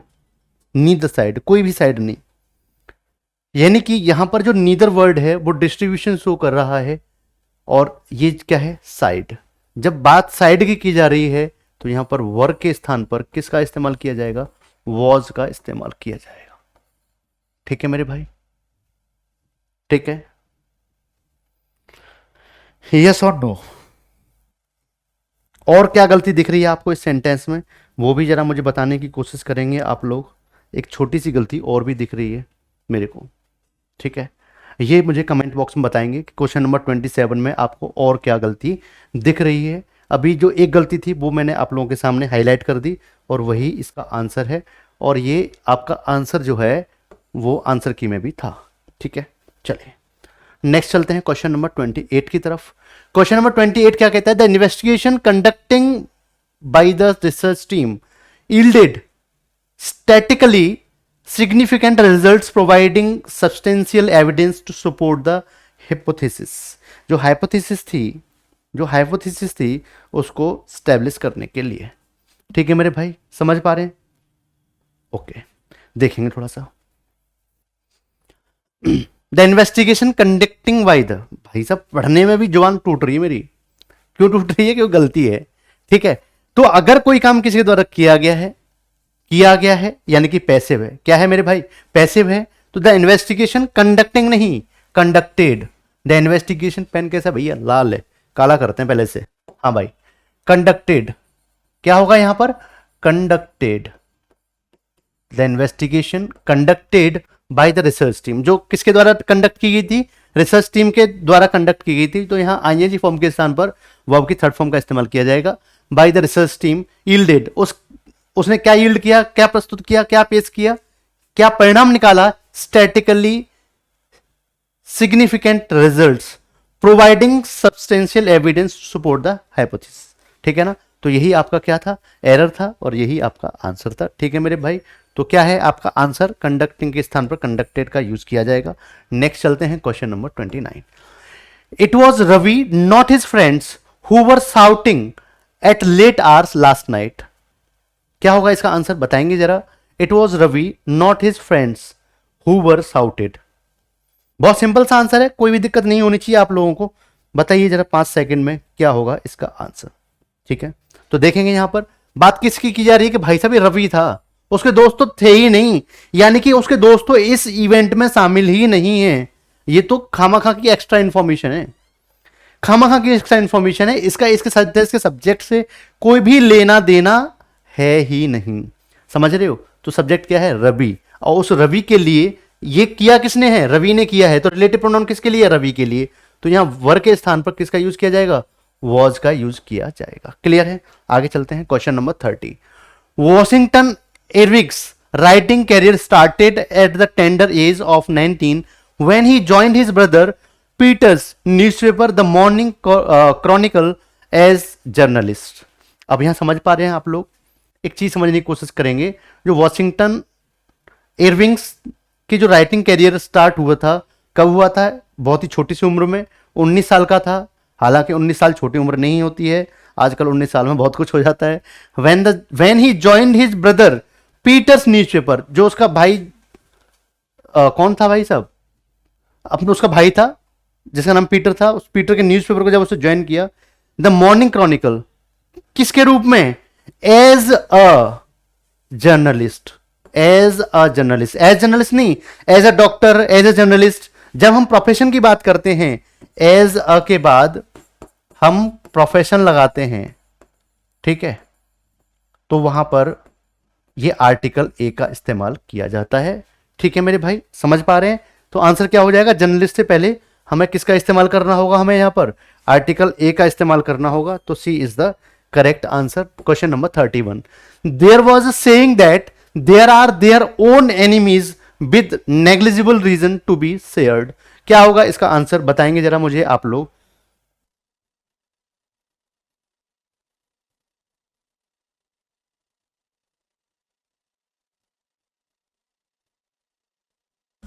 अब बताओ अब कितना ध्यान देने की आवश्यकता है। हालांकि क्वेश्चन एरर का है, किसका है, एरर का, लेकिन हमें क्या बतानी है इसमें, लेकिन इससे थोड़ी सी आसानी हो जाएगी। इससे आसानी हो जाएगी कि इसमें क्या एरर हो सकती है। इसमें एक्चुअली ये क्वेश्चन जो है स्पेलिंग मिस्टेक का है। किसका है मेरे भाई, स्पेलिंग मिस्टेक का क्वेश्चन है। हमसे पूछी गई है स्पेलिंग मिस्टेक कि इसमें स्पेलिंग मिस्टेक क्या है, तो वो आपको स्पेलिंग मिस्टेक बतानी है। ठीक है मेरे भाई, बता दिया आप लोगों ने, देखेंगे जरा। तो यहां पर कुछ भी नहीं है, देयर की स्पेलिंग एकदम करेक्ट है। इस कंडीशन में पूरे सेंटेंस को पढ़ने की हमें आवश्यकता नहीं थी। देयर आर की भी स्पेलिंग सही है, देयर की स्पेलिंग कैसे सही है। यहां पर ये जो नेग्लिजिबल है इसकी स्पेलिंग गलत है, वो सही कर लेंगे, नेग्लिजिबल। ठीक है भाई, ये आपकी करेक्ट स्पेलिंग हो जाएगी, नेग्लिजिबल, ना के बराबर। ठीक है, ना के बराबर, तुक्ष, समझ पा रहे हैं, ना के बराबर, समझ आ गया। आगे बढ़ते हैं नेक्स्ट क्वेश्चन। तो आंसर क्या हो जाएगा, B is the correct answer. Question number 32। Can you make sure you have a correct address before you start driving. Before you start driving, तो क्या होगा इसमें करेक्ट आंसर बताइए जरा मेरे को जरा भाई। ठीक है, देखेंगे जरा।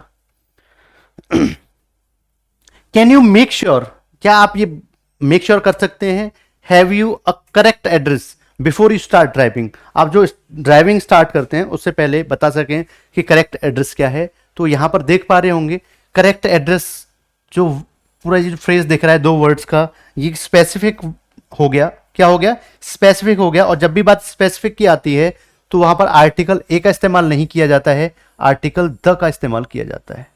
समझ पा रहे हैं, किसका इस्तेमाल किया जाता है, आर्टिकल द का इस्तेमाल किया जाता है उस कंडीशन में।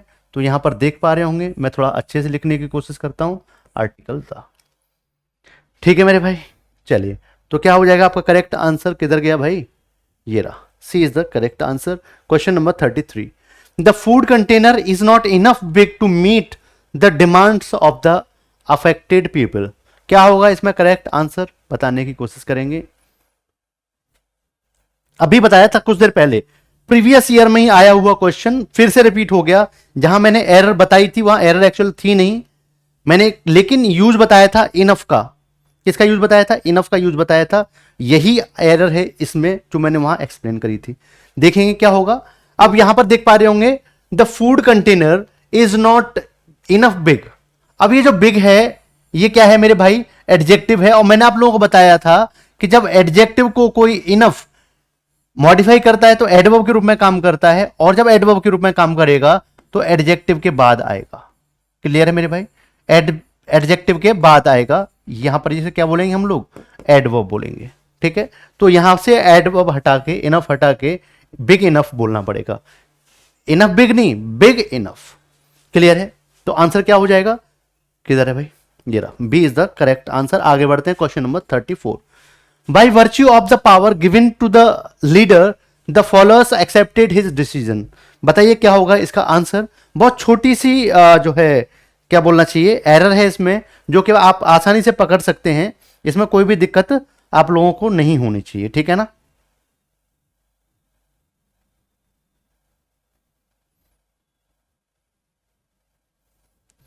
देखेंगे यार जरा ध्यान से। बाई वर्च्यू ऑफ, ये जो ऑफ है वो सेपरेशन वाला प्रपोजिशन है। एक्चुअल में by virtue of, by virtue of, ये जो फ्रेज होता है इसका मतलब होता है as a result of. As a result of मतलब परिणाम स्वरूप। क्या बोल सकते हैं इसे हिंदी में हम लोग? परिणाम स्वरूप। अरे ये वाला पेन लेते हैं ना, ये टेढ़ा मेढ़ा सा, ये सही लिखेगा। देखते हैं जरा। ठीक है,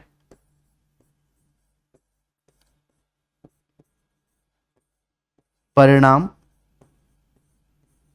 स्वरूप। ठीक है, क्या बोलेंगे इसे? परिणाम स्वरूप, बाय वर्च्यू ऑफ। तो यहां पर ये इस ऑफ के स्थान पर ये ओ एफ वाला ऑफ हमें लगाना था। The power given to the leader, जो पावर लीडर को दी गई थी। द फॉलोअर्स, जो फॉलोअर्स हैं उन्होंने एक्सेप्ट किया उसके डिसीजन को। ठीक है, चलिए आगे बढ़ते हैं नेक्स्ट क्वेश्चन नंबर 35। 35 देखेंगे। The team of the scientist were conducting the experiments to the test their hypothesis. है ना? अब यहां बताएंगे क्या एरर है। बहुत छोटी सी एरर है। आप समझ पा रहे होंगे कि बात यहां पर जो है साइंटिस्ट की नहीं की जा रही है, साइंटिस्ट की उस पूरी टीम की कंबाइंड बात की जा रही है। कैसे बात की जा रही है? कलेक्टिवली बात की जा रही है। तो यहां पर ये जो वर दिख रहा है ये वर नहीं होना चाहिए। इसके स्थान पर किसका यूज किया जाएगा? वॉज का यूज किया जाएगा। क्या समझ पा रहे हैं? क्योंकि यहां पर एक्चुअल में जो सब्जेक्ट है मेन वो है टीम, और टीम कैसी है? सिंगुलर है, इसलिए यहां पर वॉज का यूज किया जाएगा, वर का नहीं किया जाएगा। क्या समझ पाए आप लोग इस बात को या नहीं? D is the correct answer. अगला question, question number 36। His region was struck by unusual wave of violence last year. हैं? बताइए क्या होगा इसका आंसर। बहुत आसानी से समझ पा रहे होंगे कि जब भी बी वर्ब की बात की जाएगी, किसकी बात की जाएगी मेरे भाई? बी वर्ब की बात की जाएगी, तो उस कंडीशन में क्या होता है बताइए जरा।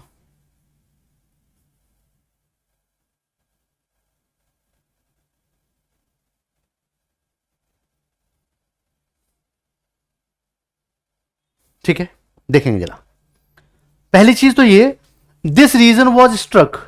अच्छा, स्ट्राइक, स्ट्रक वर्ब की थर्ड फॉर्म है, बी वर्ब है, यानी कि पैसिव वॉइस की बात की गई है। By unusual wave of violence last year, यानी कि पास्ट इवेंट है, यानी कि पास्ट इंडेफिनिट का पैसिव वॉइस का इस्तेमाल किया गया है। टेंस में कोई भी गलती नहीं है। गलती है यहां पर कि यहां पर आर्टिकल एन का यूज किया जाएगा, by an unusual wave of violence. Why an, क्योंकि स्पेसिफिक नहीं है यहां पर, इनडेफिनिट आर्टिकल एन का यूज किया जाएगा। तो ये आपका करेक्ट आंसर हो जाएगा। A is the correct answer. आगे चलते हैं question number 37। With reference of your letter the organization wishes to hire you for the security services. क्या होगा इसका करेक्ट आंसर बताइए जरा। Question number 37।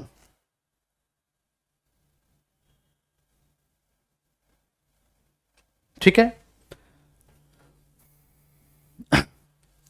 तो with reference of your letter नहीं, with reference to your letter. क्या होगा यहां पर? With reference to your letter. ठीक है, ये आपका करेक्ट आंसर होगा, with reference to your letter. आगे बढ़े नेक्स्ट क्वेश्चन, क्वेश्चन नंबर 38। थोड़ा खींचते हैं इसको, क्लास को, थोड़ा बहुत स्लो हो गया शुरू में। It is imperative in understanding the rising importance of artificial intelligence in the public sector to increase the efficacy and impact of the work done for public welfare. क्या होगा इसका आंसर? बहुत लंबा सा सेंटेंस है। एक इस तरीके का सेंटेंस हम पहले भी पढ़ चुके हैं जो बहुत लंबा था, लेकिन उसका आंसर बहुत टुच्चा सा था। बताने की कोशिश करेंगे कि क्या होगा इसका आंसर, है ना। तो यहां देख पा रहे होंगे it is imperative, it is imperative.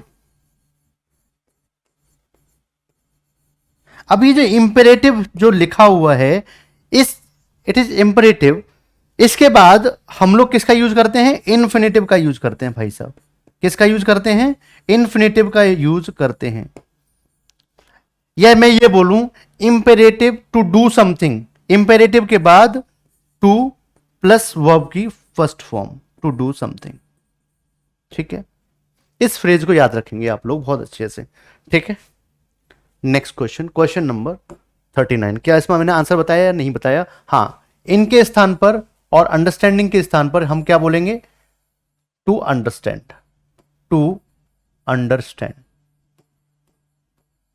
ठीक है, तो आंसर क्या हो जाएगा? B is the correct answer. Next चलते हैं आगे, आगे की तरफ बढ़ेंगे और देखेंगे जरा। The soldier met a fearless death fighting on behalf of his country. अबे यार चलो कोई नहीं, निकल जाती है सब चीजें, कोई दिक्कत नहीं है। अब मैं क्रक्स पर बात करता हूं।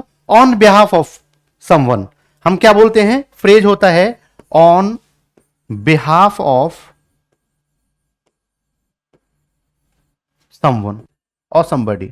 ठीक है, तो आप इस फ्रेज को याद रखेंगे, on behalf of. On behalf of, यहां पर ऑफ देख पा रहे हैं, लेकिन यहां पर एट लिखा हुआ है। इस एट के स्थान पर हम किसका यूज करेंगे? ऑफ का यूज करेंगे। क्लियर है मेरे भाई? चलिए, D is the correct answer. थोड़ा फास्ट चलते हैं। Choose the sentence that contains an error. अब वो सेंटेंस में हमें चूज करना है जिसमें कुछ एरर दिया हुआ है। तो बताएंगे भाई क्या है सेंटेंस, जो इनकरेक्ट सेंटेंस लिखा हुआ है उसको बताने की कोशिश करेंगे। जहां पर भी आपको एरर दिख रही हो वहां बताने की कोशिश करेंगे। Okay,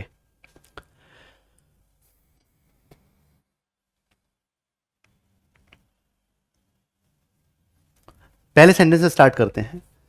I need to buy an new iPhone. है ये भाई साहब, ये क्या, ये पहले ही फैल गया, ये तो पहले ही खत्म हो गया। एन के पहले एन आर्टिकल का यूज कर रहा है, बावला हो गया क्या? ए आर्टिकल का यूज किया जाएगा, एन का नहीं किया जाएगा। यही हमारा करेक्ट आंसर है। ठीक है भाई, ये सेंटेंस इनकरेक्ट था और हमें क्या दिखाना था कि जिसमें एरर हो, वही हमारा करेक्ट आंसर होगा। ठीक है मेरे भाई, तो आगे मैं ढूंढने की कोशिश भी नहीं करूंगा। आगे बढ़ते हैं, question number 41। The man is a social animal. है, मैन इज सोशल एनिमल। क्या होगा करेक्ट आंसर? बताइए जरा कि man is a social animal. अब the man is a social animal, किसी स्पेसिफिक आदमी की बात की जा रही है क्या? क्या मेरी बात की जा रही है, आपकी बात की जा रही है? ये बात स्पेसिफिक नहीं है, जनरल बात है, सभी के लिए जनरलाइज बात है। और जब भी जनरलाइज बात की जाएगी तो आर्टिकल द की बात नहीं की जाएगी। क्या बोलेंगे? Man is a social animal. Man is a social animal. ठीक है मेरे भाई, समझ गए? तो यहां पर आर्टिकल द यहां से हटा दिया जाएगा, आपका सही आंसर मिल जाएगा बी। नेक्स्ट चलते हैं क्वेश्चन नंबर 42 की तरफ। अब क्वेश्चन नंबर 42 को समझने की कोशिश करेंगे। यहां पर the poor undergo several problems in life that could be solve with money, that could be solve with money. क्या होगा इसका करेक्ट आंसर? जरा बताने की कोशिश करेंगे। बहुत सिंपल सा है, मैंने आप लोगों को थोड़ी देर पहले बताया था द रिच और द पुअर वाला कॉन्सेप्ट। द रिच और द पुअर वाला जो कॉन्सेप्ट होता है, वैसे पुअर की बात करें तो पुअर और रिच एडजेक्टिव में आते हैं। क्या है ये? एडजेक्टिव्स हैं, यानी कि क्वालिटीज बताते हैं। ठीक है, लेकिन अगर इनके पहले आर्टिकल द लगा दिया जाए और फिर रिच या पुअर का इस्तेमाल किया जाए तो फिर ये कलेक्टिवली नाउन के रूप में काम करते हैं। ठीक है, और पूरी कम्युनिटी को शो करते हैं, जो गरीबों की पूरी कम्युनिटी है, जो अमीरों की पूरी कम्युनिटी है, उसको शो करते हैं। और ऐसा सब्जेक्ट या ऐसा नाउन जब सब्जेक्ट के रूप में इस्तेमाल किया जाएगा तो वो कैसा होगा मेरे भैया, प्लूरल रहा होगा। कैसा होगा, प्लूरल। अगर प्लूरल है तो वर्ब भी प्लूरल होनी चाहिए, तो यहां पर अंडरगोज के स्थान पर अंडरगो का यूज किया जाएगा, अंडरगो। ठीक है, अंडरगो। क्लियर? क्या सही है या नहीं? सी इज द करेक्ट आंसर। बढ़ते हैं आगे की तरफ। क्वेश्चन नंबर कितना भाई, 43। Select the grammatically correct sentence. अब हमें ग्रामेटिकली करेक्ट सेंटेंस इसमें बताना है कि हमारा ग्रामेटिकली करेक्ट सेंटेंस कौन सा है। देखेंगे जरा। ही एट द स्वीट्स ग्रीडी, हैं ग्रीडी। अब मुझे एक चीज बताओ, ये जो ग्रीडी वर्ड है वो किस पार्ट्स ऑफ स्पीच का वर्ड है? अगर ये सही है या गलत है, किस तरीके का है, बताने की कोशिश करेंगे जरा। ठीक है, देखो मेरे भाई, ही एट स्वीट्स, कैसे खाता है भाई साहब, भूखों की तरह खाता है, एकदम आप करके खा जाता है। तो कैसा होना चाहिए, खाने के तरीके को बता रहा है, यानी कि एडवर्ब होना चाहिए, लेकिन ये क्या है, एडजेक्टिव है। इसका मतलब जो मॉडिफाई करेगा तो ये गलत होगा। हमें सेंटेंस कैसे चाहिए, ग्रामेटिकली करेक्ट। तो ये तो हो गया गलत, ये तो इसका आंसर हो नहीं सकता। ठीक है, अच्छा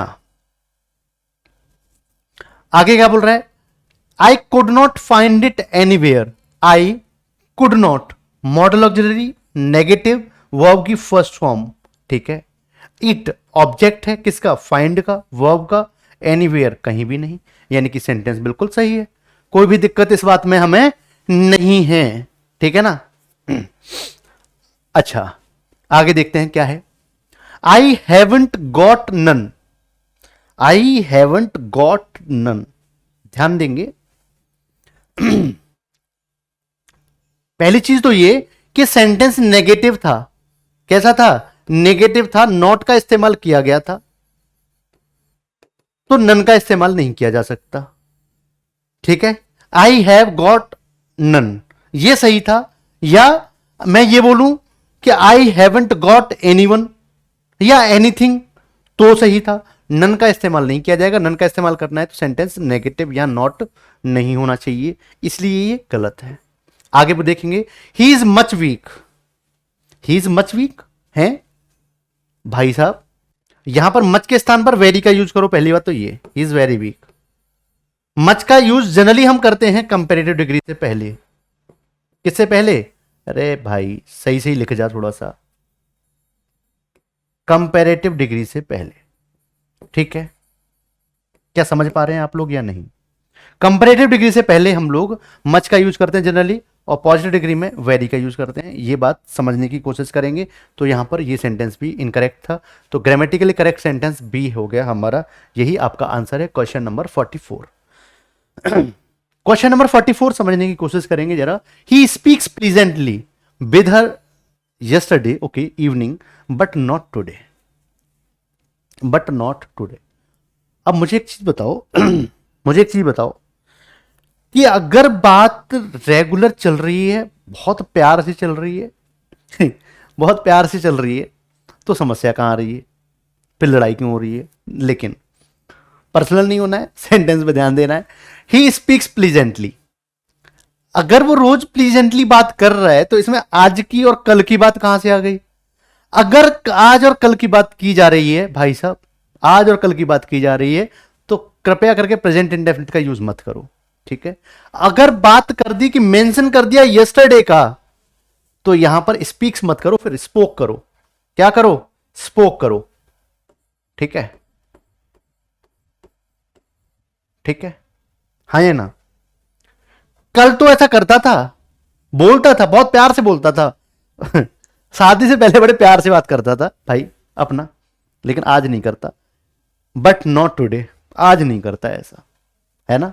इसका मतलब ये जो टुडे वाला इवेंट है इसे हम प्रेजेंट में कंसीडर करेंगे, और जो यस्टरडे वाला है इसमें हम पास्ट इंडेफिनिट टेंस का यूज करेंगे। यही गलती थी, तो A is the correct answer समझ पा रहे हैं इस बात को? आगे बढ़ते हैं नेक्स्ट क्वेश्चन की तरफ। Question number 45। Hurray, here is the toy what I was looking for as my birthday gift.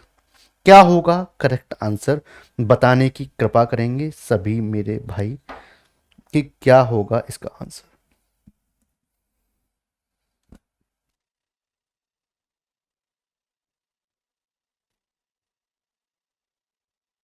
देखेंगे जरा थोड़ा सा। हो रहे, मतलब उससे भाई साहब खुश हुए हैं किसी अच्छी चीज को देख करके, जो पाना चाहते थे, लेना चाहते थे। Here is the toy. वो भाई साहब को एक टॉय दिखा, तो यार भाई साहब यही तो चाहिए था, यही तो वो चीज है जो मुझे चाहिए, यही तो वो चीज है जो मुझे चाहिए। तो यहां पर ये जो वॉट है, इसके स्थान पर दैट का यूज करेंगे हम लोग। ठीक है, किसका यूज करेंगे? दैट का यूज करेंगे।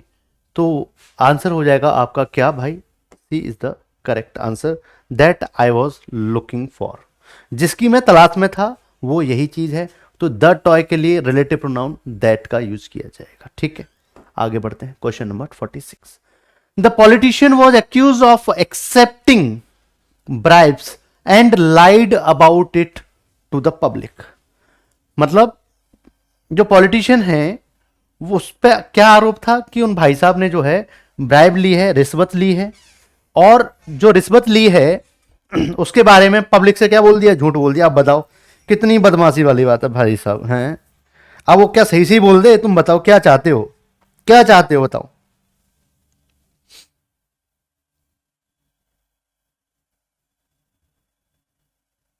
क्या चाहते हो कि वो सही सही बोल दे सारी बातें, कुछ भी झूठ भी ना बोले?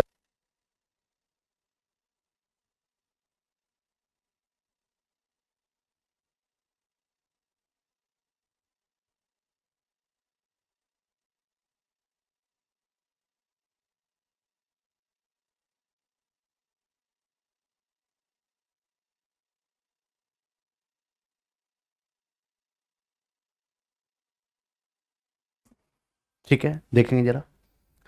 अब मुझे एक चीज समझने की कोशिश करना आप लोग। The politician was accuse, accuse किया गया उसे किसका? Of accepting bribes. उसे दो काम के लिए एक्यूज किया गया है। पहला, ब्राइब लेने के लिए, रिश्वत लेने के लिए। दूसरा, झूठ बोलने के लिए।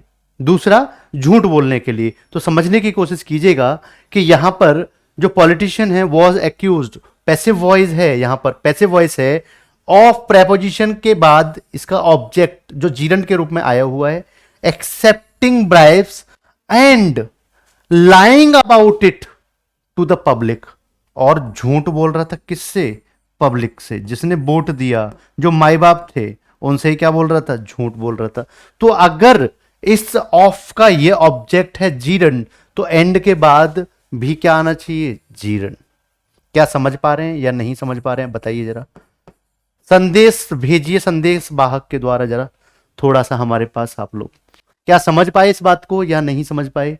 आंसर क्या हो जाएगा भाई साहब? C is the correct answer. ठीक है मेरे भाई, चलिए आगे बढ़े। Next question number 47। The news is very good to be true. हो भाई साहब, ना ना ना ना ना ना, क्या आपने यूज पढ़ा है? टू एंड टू, क्या आपने पढ़ा है ये यूज? अगर मैं इस पर 1 मिनट आप लोगों को समझा दूं तो कैसा रहेगा? थोड़ा थोड़ा सही रहेगा, समझने की कोशिश करते हैं। जैसे मैं बोलूं कि भाई साहब कोई बहुत ज्यादा ईमानदारी दिखाता है तो ऐसा लगता है कि भाई साहब चोर है ये। बहुत ज्यादा हंसता है तो लग रहा है कि कहीं ना कहीं बहुत दुखी है ये। इस तरीके के कॉन्सेप्ट को समझने की कोशिश करेंगे जरा। The news is very good, अगर भाई साहब बहुत सही है तो फिर सही है, फिर उसमें समस्या क्या है? लेकिन यहां पर एक सिंपल सेंटेंस है ये, इसे हम बोलेंगे the news is too good, the news is too good to be true. News इतनी ज्यादा सही लग रही है कि सही हो ही नहीं सकती। जब कोई ज्यादा ईमानदारी दिखाता है तो ऐसा ही लगता भाई साहब तुम तो चोर हो। समझ रहे हो ना? चलिए, तो यहां ये देखेंगे, ये भाई साहब ये जो कहना चाह रहे हैं कि यहां पर ये टू एडवर्ब है, के बाद ये जो एडजेक्टिव है, और इस टू के बाद, इस टू के बाद हमने किसका यूज किया है? देख पा रहे हो? एडजेक्टिव का यूज किया है, या हैपन। मैं ये बोलना चाह रहा हूं कि जो यहां पर है वो इन्फिनेटिव का यूज किया जाता है। किसका यूज किया जाता है? इन्फिनेटिव का यूज किया जाता है। जैसे हमने बोला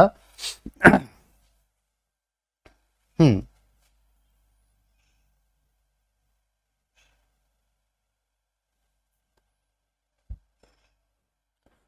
ही is too weak, he is too weak to run. अब मैं इसे क्या बोलूंगा, he is so weak, he is so weak. अब मैं इसे कॉम्प्लेक्स सेंटेंस में लिख रहा हूं, ध्यान दीजिएगा थोड़ा सा, किस में लिख रहा हूं, कॉम्प्लेक्स सेंटेंस में लिख रहा हूं। ही is so week that he can not run, he can not run. वो इतना ज्यादा वीक है कि वो दौड़ नहीं सकता, वो इतना ज्यादा वीक है कि वो दौड़ नहीं सकता। क्या समझ पा रहे हैं इस बात को या नहीं समझ पा रहे हैं, बताओ जरा, समझ गए। उसी तरीके से मैं इसको कैसे लिख सकता हूं कॉम्प्लेक्स सेंटेंस के रूप में, द न्यूज इज, पेन का रंग चेंज कर लेते हैं भाई साहब, द न्यूज इज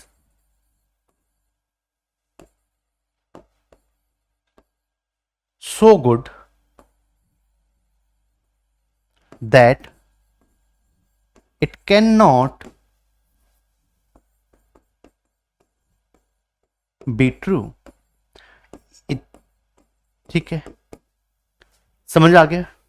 तो ये दोनों ही बातें एक ही तरीके से बोली गई हैं, मतलब दोनों ही बातों का सेंस एक ही है, दोनों के सेंटेंस का स्ट्रक्चर अलग अलग है एक ही बात को बोलने का। ठीक है, चलिए, तो आंसर क्या हो जाएगा आपका, वेरी के स्थान पर TOO का यूज किया जाएगा। क्वेश्चन नंबर 48 ट्राई करेंगे। This boy is cleverest of all the class, of all in the class, of all in the class. तो देखेंगे यहां पर जब सुपरलेटिव डिग्री का यूज किया गया है तो भाई साहब आर्टिकल द लगाना क्यों भूल गए आप, है ना, क्लियर है। तो आर्टिकल द लगाना क्यों भूल गए, C is the correct answer. Question number 49, identify the error in the use of preposition in the given sentence and select the correct option. ठीक है, ठीक है, ठीक है भाई साहब, समझ गए। बताओ क्या होगा इसका आंसर, करेक्ट सही सही वाला, सही सही वाला आंसर क्या होगा वो मुझे बता दो जरा, चिपका दो।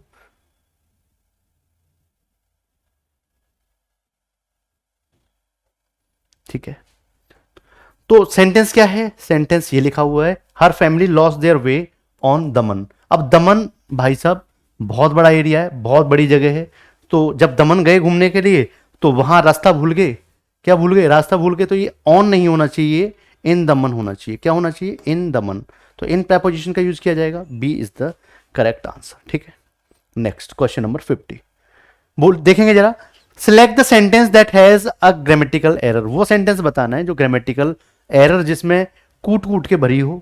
जो सेंटेंस सही हो उससे भाई साहब आपको हाथ भी नहीं लगाना, एग्जामिनर ने साफ साफ बोल दिया है कि अगर ऐसा किया तो आपके हाथ पैर तोड़वा दिए जाएंगे, घर से बाहर फेंकवा दिए जाएंगे, हम कुछ नहीं कर पाएंगे। ठीक है, ठीक है, देखेंगे जरा। अब यहां पर भी थोड़ा सा कॉन्सेप्ट को समझने की कोशिश करेंगे। Ram can ball fastly, fastly, यही सेंटेंस गलत है। थोड़ा सा इस पे बात करते हैं कि जो फास्ट वर्ड है वो एडजेक्टिव भी होता है और एडवर्ब भी होता है। ठीक है, कैसे समझने की कोशिश करेंगे। यहां पर ये जो बॉल है, ये बॉल का मतलब है बॉल फेंकना, समझ रहे हो, बॉल को फेंकना।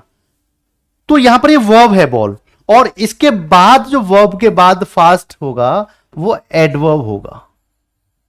ही bowls fast, he can ball fast, he can ball fast, he can drive fast, he can run fast। यहां पर ये जो फास्ट है वो कौन है, एडवर्ब है।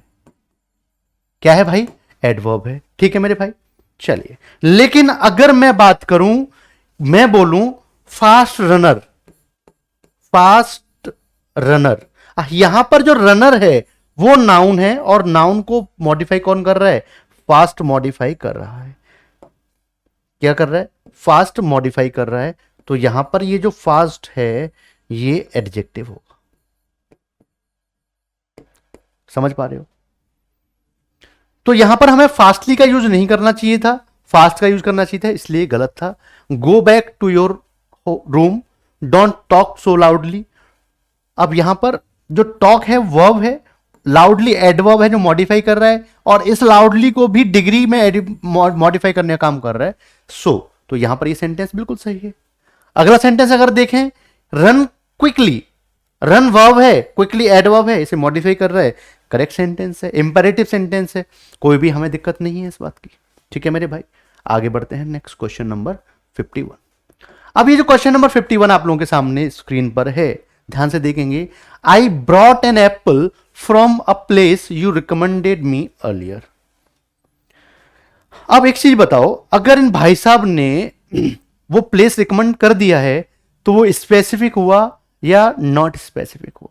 आप बताएंगे सर स्पेसिफिक हो गया, जिसकी चर्चा एक बार की जा चुकी है वो स्पेसिफिक है। तो भाई साहब सिंपल सी बात है कि यहां पर अ प्लेस नहीं होगा, जो भाई साहब ने प्लेस रिकमेंड किया था वो द प्लेस हो गया। आप समझ रहे हो? हाँ या ना? कॉन्सेप्ट समझ आ रहा है या नहीं आ रहा है बताओ जरा।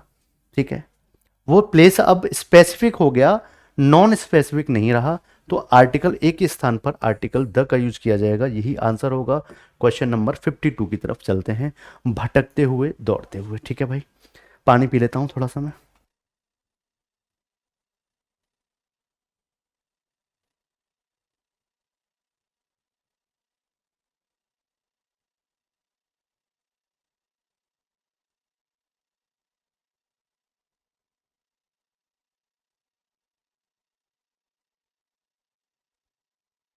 इस क्वेश्चन को करेंगे जरा जब तक सभी मेरे भाई।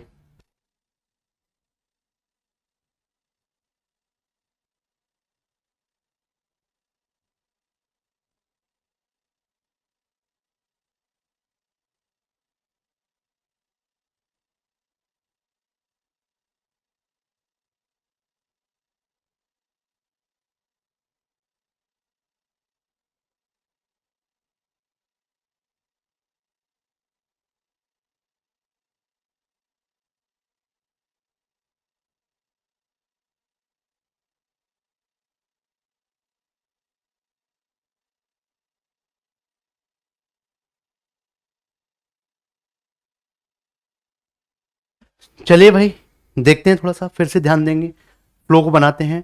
अ crocodile was swimming in a river. एक रिवर में क्रोकोडाइल स्विम कर रहा था। सिंपल सी बात है, कोई भी दिक्कत नहीं है। तो यहां देखेंगे क्रोकोडाइल के बारे में बात की जा रही है, किसी एक क्रोकोडाइल के बारे में बात की जा रही है कि वो स्विम कर रहा था किसी एक रिवर में। तो कोई भी दिक्कत मुझे तो सेंटेंस में दिख नहीं रही है। नो एरर टिक करेंगे, आगे बढ़ जाएंगे, ज्यादा माथा बच्ची हम करेंगे नहीं। ठीक है मेरे भाई। An old man whom we met while coming back from our college lives at my uncle's place. बताएंगे भाई जरा क्या एरर है इसमें? बड़ा प्यारा सा सेंटेंस है, हैं? बड़ा प्यारा सा सेंटेंस है, बताने की कोशिश करेंगे जरा सभी मेरे भाई कि क्या एरर होगा इस सेंटेंस में।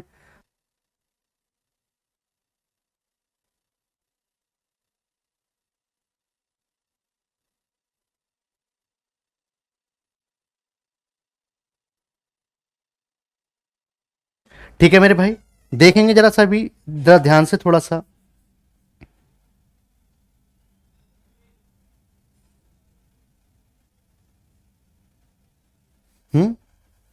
क्या होगा? अब फिर वही बात आ गई, क्या बता पाए एरर आप? An old man whom we met while coming, जब हम वापस आ रहे थे कॉलेज से, वो कहां रहता है? हमारे अंकल के घर रहता है। अब मुझे एक चीज बताओ भाई, यहां पर जो एन ओल्ड मैन की बात की जा रही है, क्या ये स्पेसिफिक है या नॉन स्पेसिफिक है? क्या ये डेफिनिट है या इनडेफिनिट है? तो हम कहेंगे भाई साहब डेफिनिट है, क्योंकि हम उन भाई साहब से पहले ही मिल चुके थे। कब? जब कॉलेज से वापस आ रहे थे। तो यहां पर एन ओल्ड मैन के स्थान पर द ओल्ड मैन का इस्तेमाल किया जाएगा। ठीक है, द ओल्ड मैन, क्योंकि उन्हें हम जानते हैं, अब वो हमारे लिए नोन है। और नोन के लिए इनडेफिनिट आर्टिकल का प्रयोग नहीं किया जाता है, डेफिनिट आर्टिकल का प्रयोग किया जाता है। क्या समझ पा रहे इस बात को? आगे बढ़ जाऊं, पहले आंसर बता देता हूं। A is the correct answer, article the का यूज किया जाएगा। क्वेश्चन नंबर 54 आपके सामने है। Select the grammatically correct version of the following sentence. He was youngest than his brother. अब मुझे बताओ, अब यहां पर देन कंपेरिजन शो कर रहा है, थोड़ा जल्दी जल्दी चटकाते हैं, इसे खत्म करते हैं। देन कंपैरिजन शो कर रहा है, लेकिन यहां पर सुपरलेटिव डिग्री का यूज किया है। भाई साहब हद कर रखी है तुमने, हैं? पर पूछ क्या रहा है? Select the grammatical correct correct version of the following sentence. ठीक है, ओके, ठीक है। तो बताइए grammatically correct version of the sentence इसमें क्या होगा? ठीक है, गलती तो मैंने बता ही दी आप लोगों को, कोई दिक्कत नहीं है इस बात में।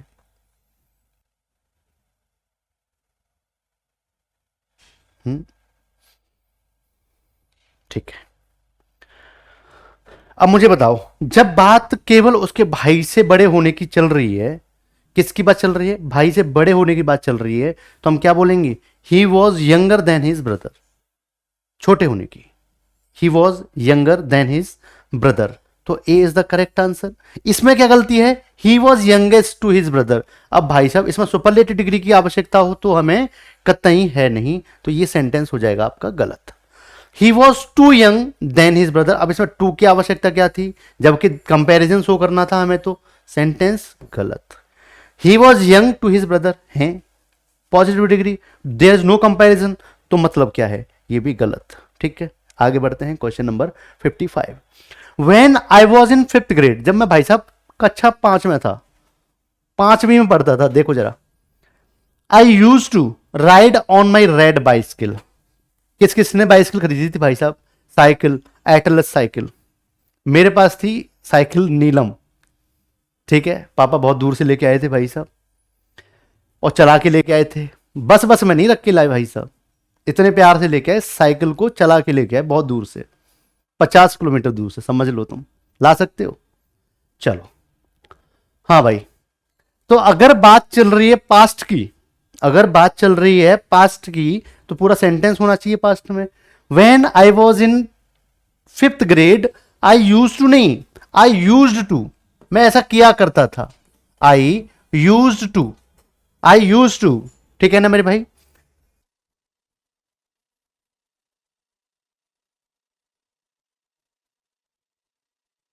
भाई तो समझ पा रहे होंगे, यूज टू के स्थान पर किसका यूज करेंगे हम लोग? यूज टू का यूज करेंगे, तो यही हमारा करेक्ट आंसर हो जाएगा।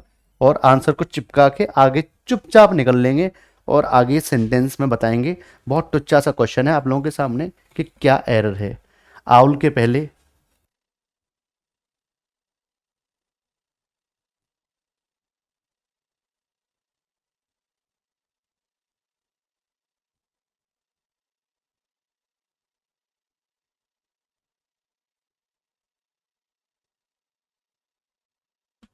देखेंगे जरा।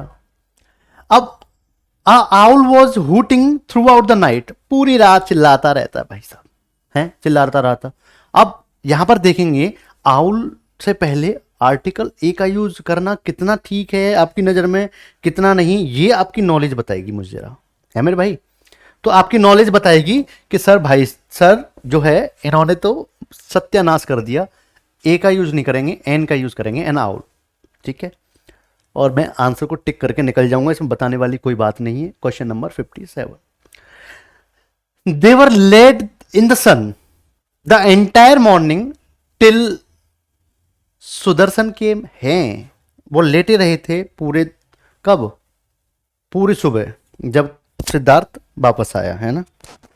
क्या मैं सही कह पा रहा हूं आप लोगों के साथ या नहीं?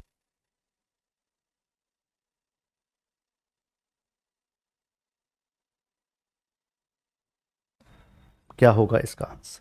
अब यहां पर जो कहानी जो बिगड़ रही है, देवर लेड, अब यहां वर्ब के साथ वर्ब की थर्ड फॉर्म तो पैसिव हो गया, लेकिन उन्हीं की बात चल रही है, वो खुद ही डूअर है, वो खुद ही डूअर है और फॉर्म बता दी पैसिव की, तो ये तो गड़बड़ होगी भाई साहब। तो मुझे ये समझ में आ गया कि इस पार्ट में एरर है, ये हमारा आंसर हो जाएगा। अब बताना ये है, अब बताना ये है कि एरर है क्या एक्चुअल और करेक्शन क्या होना चाहिए, ठीक है ना? तो मैं आपको बताऊं, यहां पर बात चल रही है in the sun the entire morning, ऐसा काम पूरी मॉर्निंग में चलता रहा चलता रहा चलता रहा, ठीक है। तो मैं बोलूंगा कि वो लेटे रहे, लेटे रहे थे, तो ऐसे क्या बोलेंगे? लाइंग, लेट नहीं लाइंग, समझ पा रहे हो? लेटे रहे थे कहां पर? सूरज की धूप में, सर्दियों का समय रहा होगा, अभी जैसा समय तो नहीं रहा होगा भाई साहब, अभी सो गया ना भाई साहब ऐसी गर्मी में जो सिक जाएगा, सिक है, ठीक है। समझ आ गया या नहीं आया? ठीक है, देखेंगे आगे बढ़ते हैं।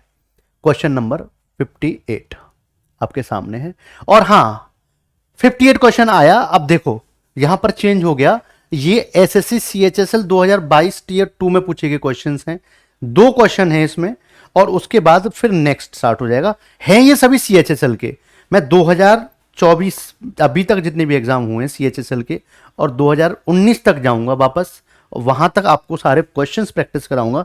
ये कुल 160 क्वेश्चन है एरर में, उसके बाद हम इंप्रूवमेंट्स करेंगे, उसके बाद फिलअप्स करेंगे, उसके बाद पैराजम्बल्स करेंगे, उसके बाद क्लोज टेस्ट करेंगे, पैसेज करेंगे, सारी चीजें करेंगे। CHSL खत्म होगा, CGL करेंगे। जितने भी प्रीवियस ईयर क्वेश्चंस हैं SSC के द्वारा कराए गए एग्जाम्स के, मैं पूरे इस यूट्यूब चैनल पर कराने वाला हूं। मेहनत करते रहिए, प्रैक्टिस करने के लिए बहुत आसान होगा आप लोगों के लिए।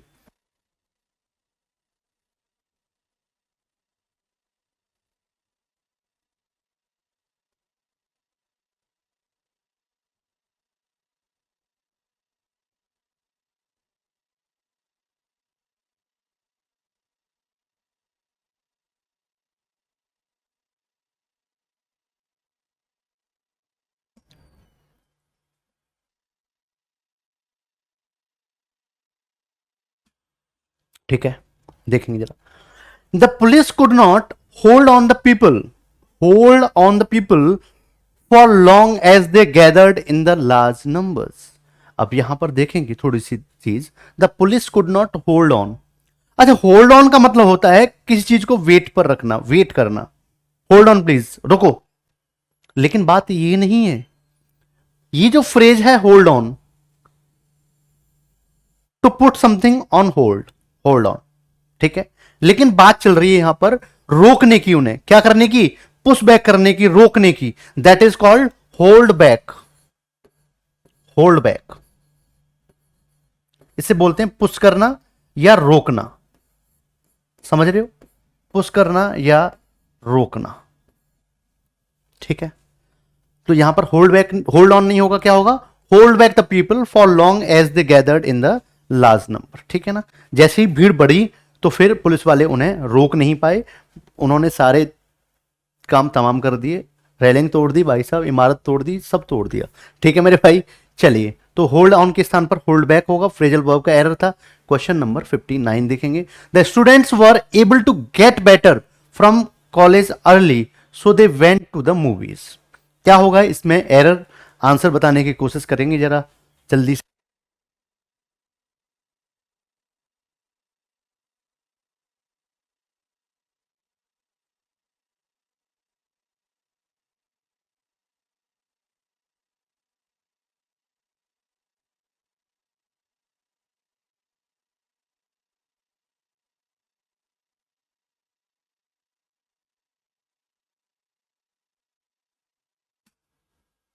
ठीक है, सिंपल सी एरर है इसमें। The students were able to get better from college early. Get better, get better का मतलब या तो स्वस्थ होना होता है एक तो, ठीक है ना, स्वस्थ होना होता है। लेकिन जब कॉलेज की बात चल रही है, the students were able to get back, क्या होगा यहां पर, गेट बैक, वापस आना। Get back from college early so they went to the movies, they went to the movies, past event है, पास्ट पास्ट की बात चल रही है, कोई दिक्कत नहीं है। गेट बेटर के स्थान पर गेट बैक होगा। A is the correct answer, A is the correct answer. आगे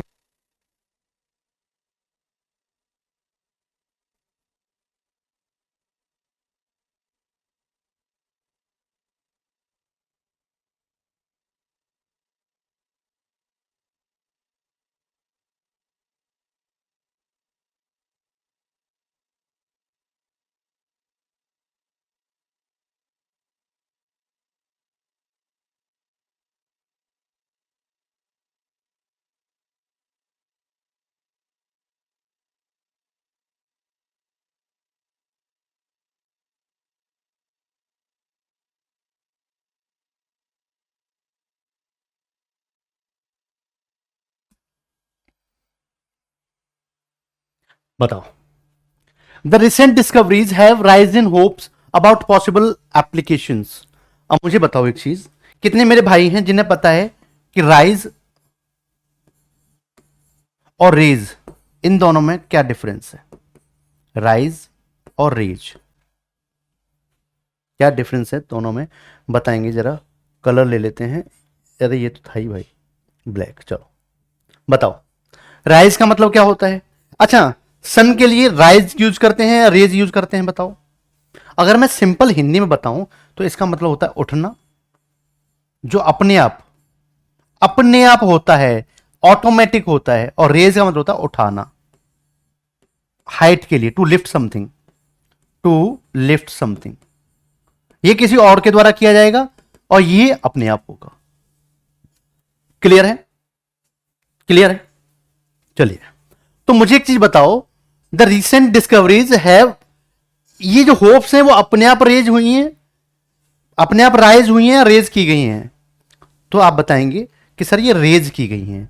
और ये जो वर्ड रेज है, इसकी सेकंड और थर्ड फॉर्म रेज्ड, रेज्ड होती है, यानी ईडी लगाना पड़ेगा। V2 और V3 रेज्ड। ठीक है मेरे भाई, V3 समझ गए? हाँ या ना? और ये जो राइज है, राइज, रोज, राइजिन, ठीक है, राइज, सन के लिए यूज किया जाता है, ठीक है। तो यहां पर क्या हो जाएगा? रेज्ड हो जाएगा। क्या हो जाएगा? रेज्ड। यही आपकी गलती थी, आंसर हो गया ए इज द करेक्ट आंसर। तो आज हम जो है अभी तक 60 क्वेश्चन पर पहुंच चुके हैं। अब बताएंगे नेक्स्ट क्वेश्चन नंबर 61। इसका आंसर बताने की कोशिश करेंगे आप लोग कि क्या होगा।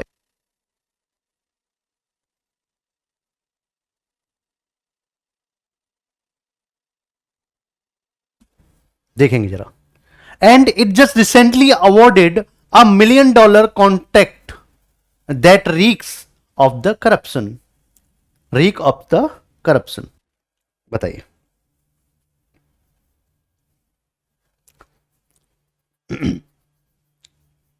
ये क्वेश्चंस, सभी क्वेश्चन बहुत ही इंपॉर्टेंट होने वाले हैं।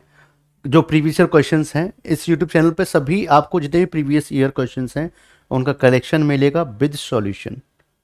ठीक है मेरे भाई? तो मुझे लगता है कि पहले आज हम इसको यहीं रोकते हैं। जो बचे हुए क्वेश्चन 100 क्वेश्चंस हैं उन्हें हम नेक्स्ट क्लास में कंप्लीट करेंगे आप लोगों के साथ। जब तक कि इसे प्रैक्टिस करते रहिए, हंसते रहिए, मुस्कुराते रहिए और इसी तरीके से एग्जाम के लिए लगातार मेहनत करते रहिए। बहुत ही अच्छा मौका है। 17,000 से ज़्यादा वैकेंसीज CGL में आ चुकी हैं। CHS MTS का नोटिफिकेशन आ चुका है और बहुत सारे एग्जाम्स अभी होने वाले हैं जो अनलिस्टेड हैं। ठीक है मेरे भाई? तो पढ़ते रहिए, जी जान से मेहनत करते रहिए, अपने माँ बाप का अपना सपना पूरा कीजिए जॉब पा करके। चलिए, हंसते रहिए, मुस्कुराते रहिए और इसी तरह पढ़ते रहिए। जय हिंद।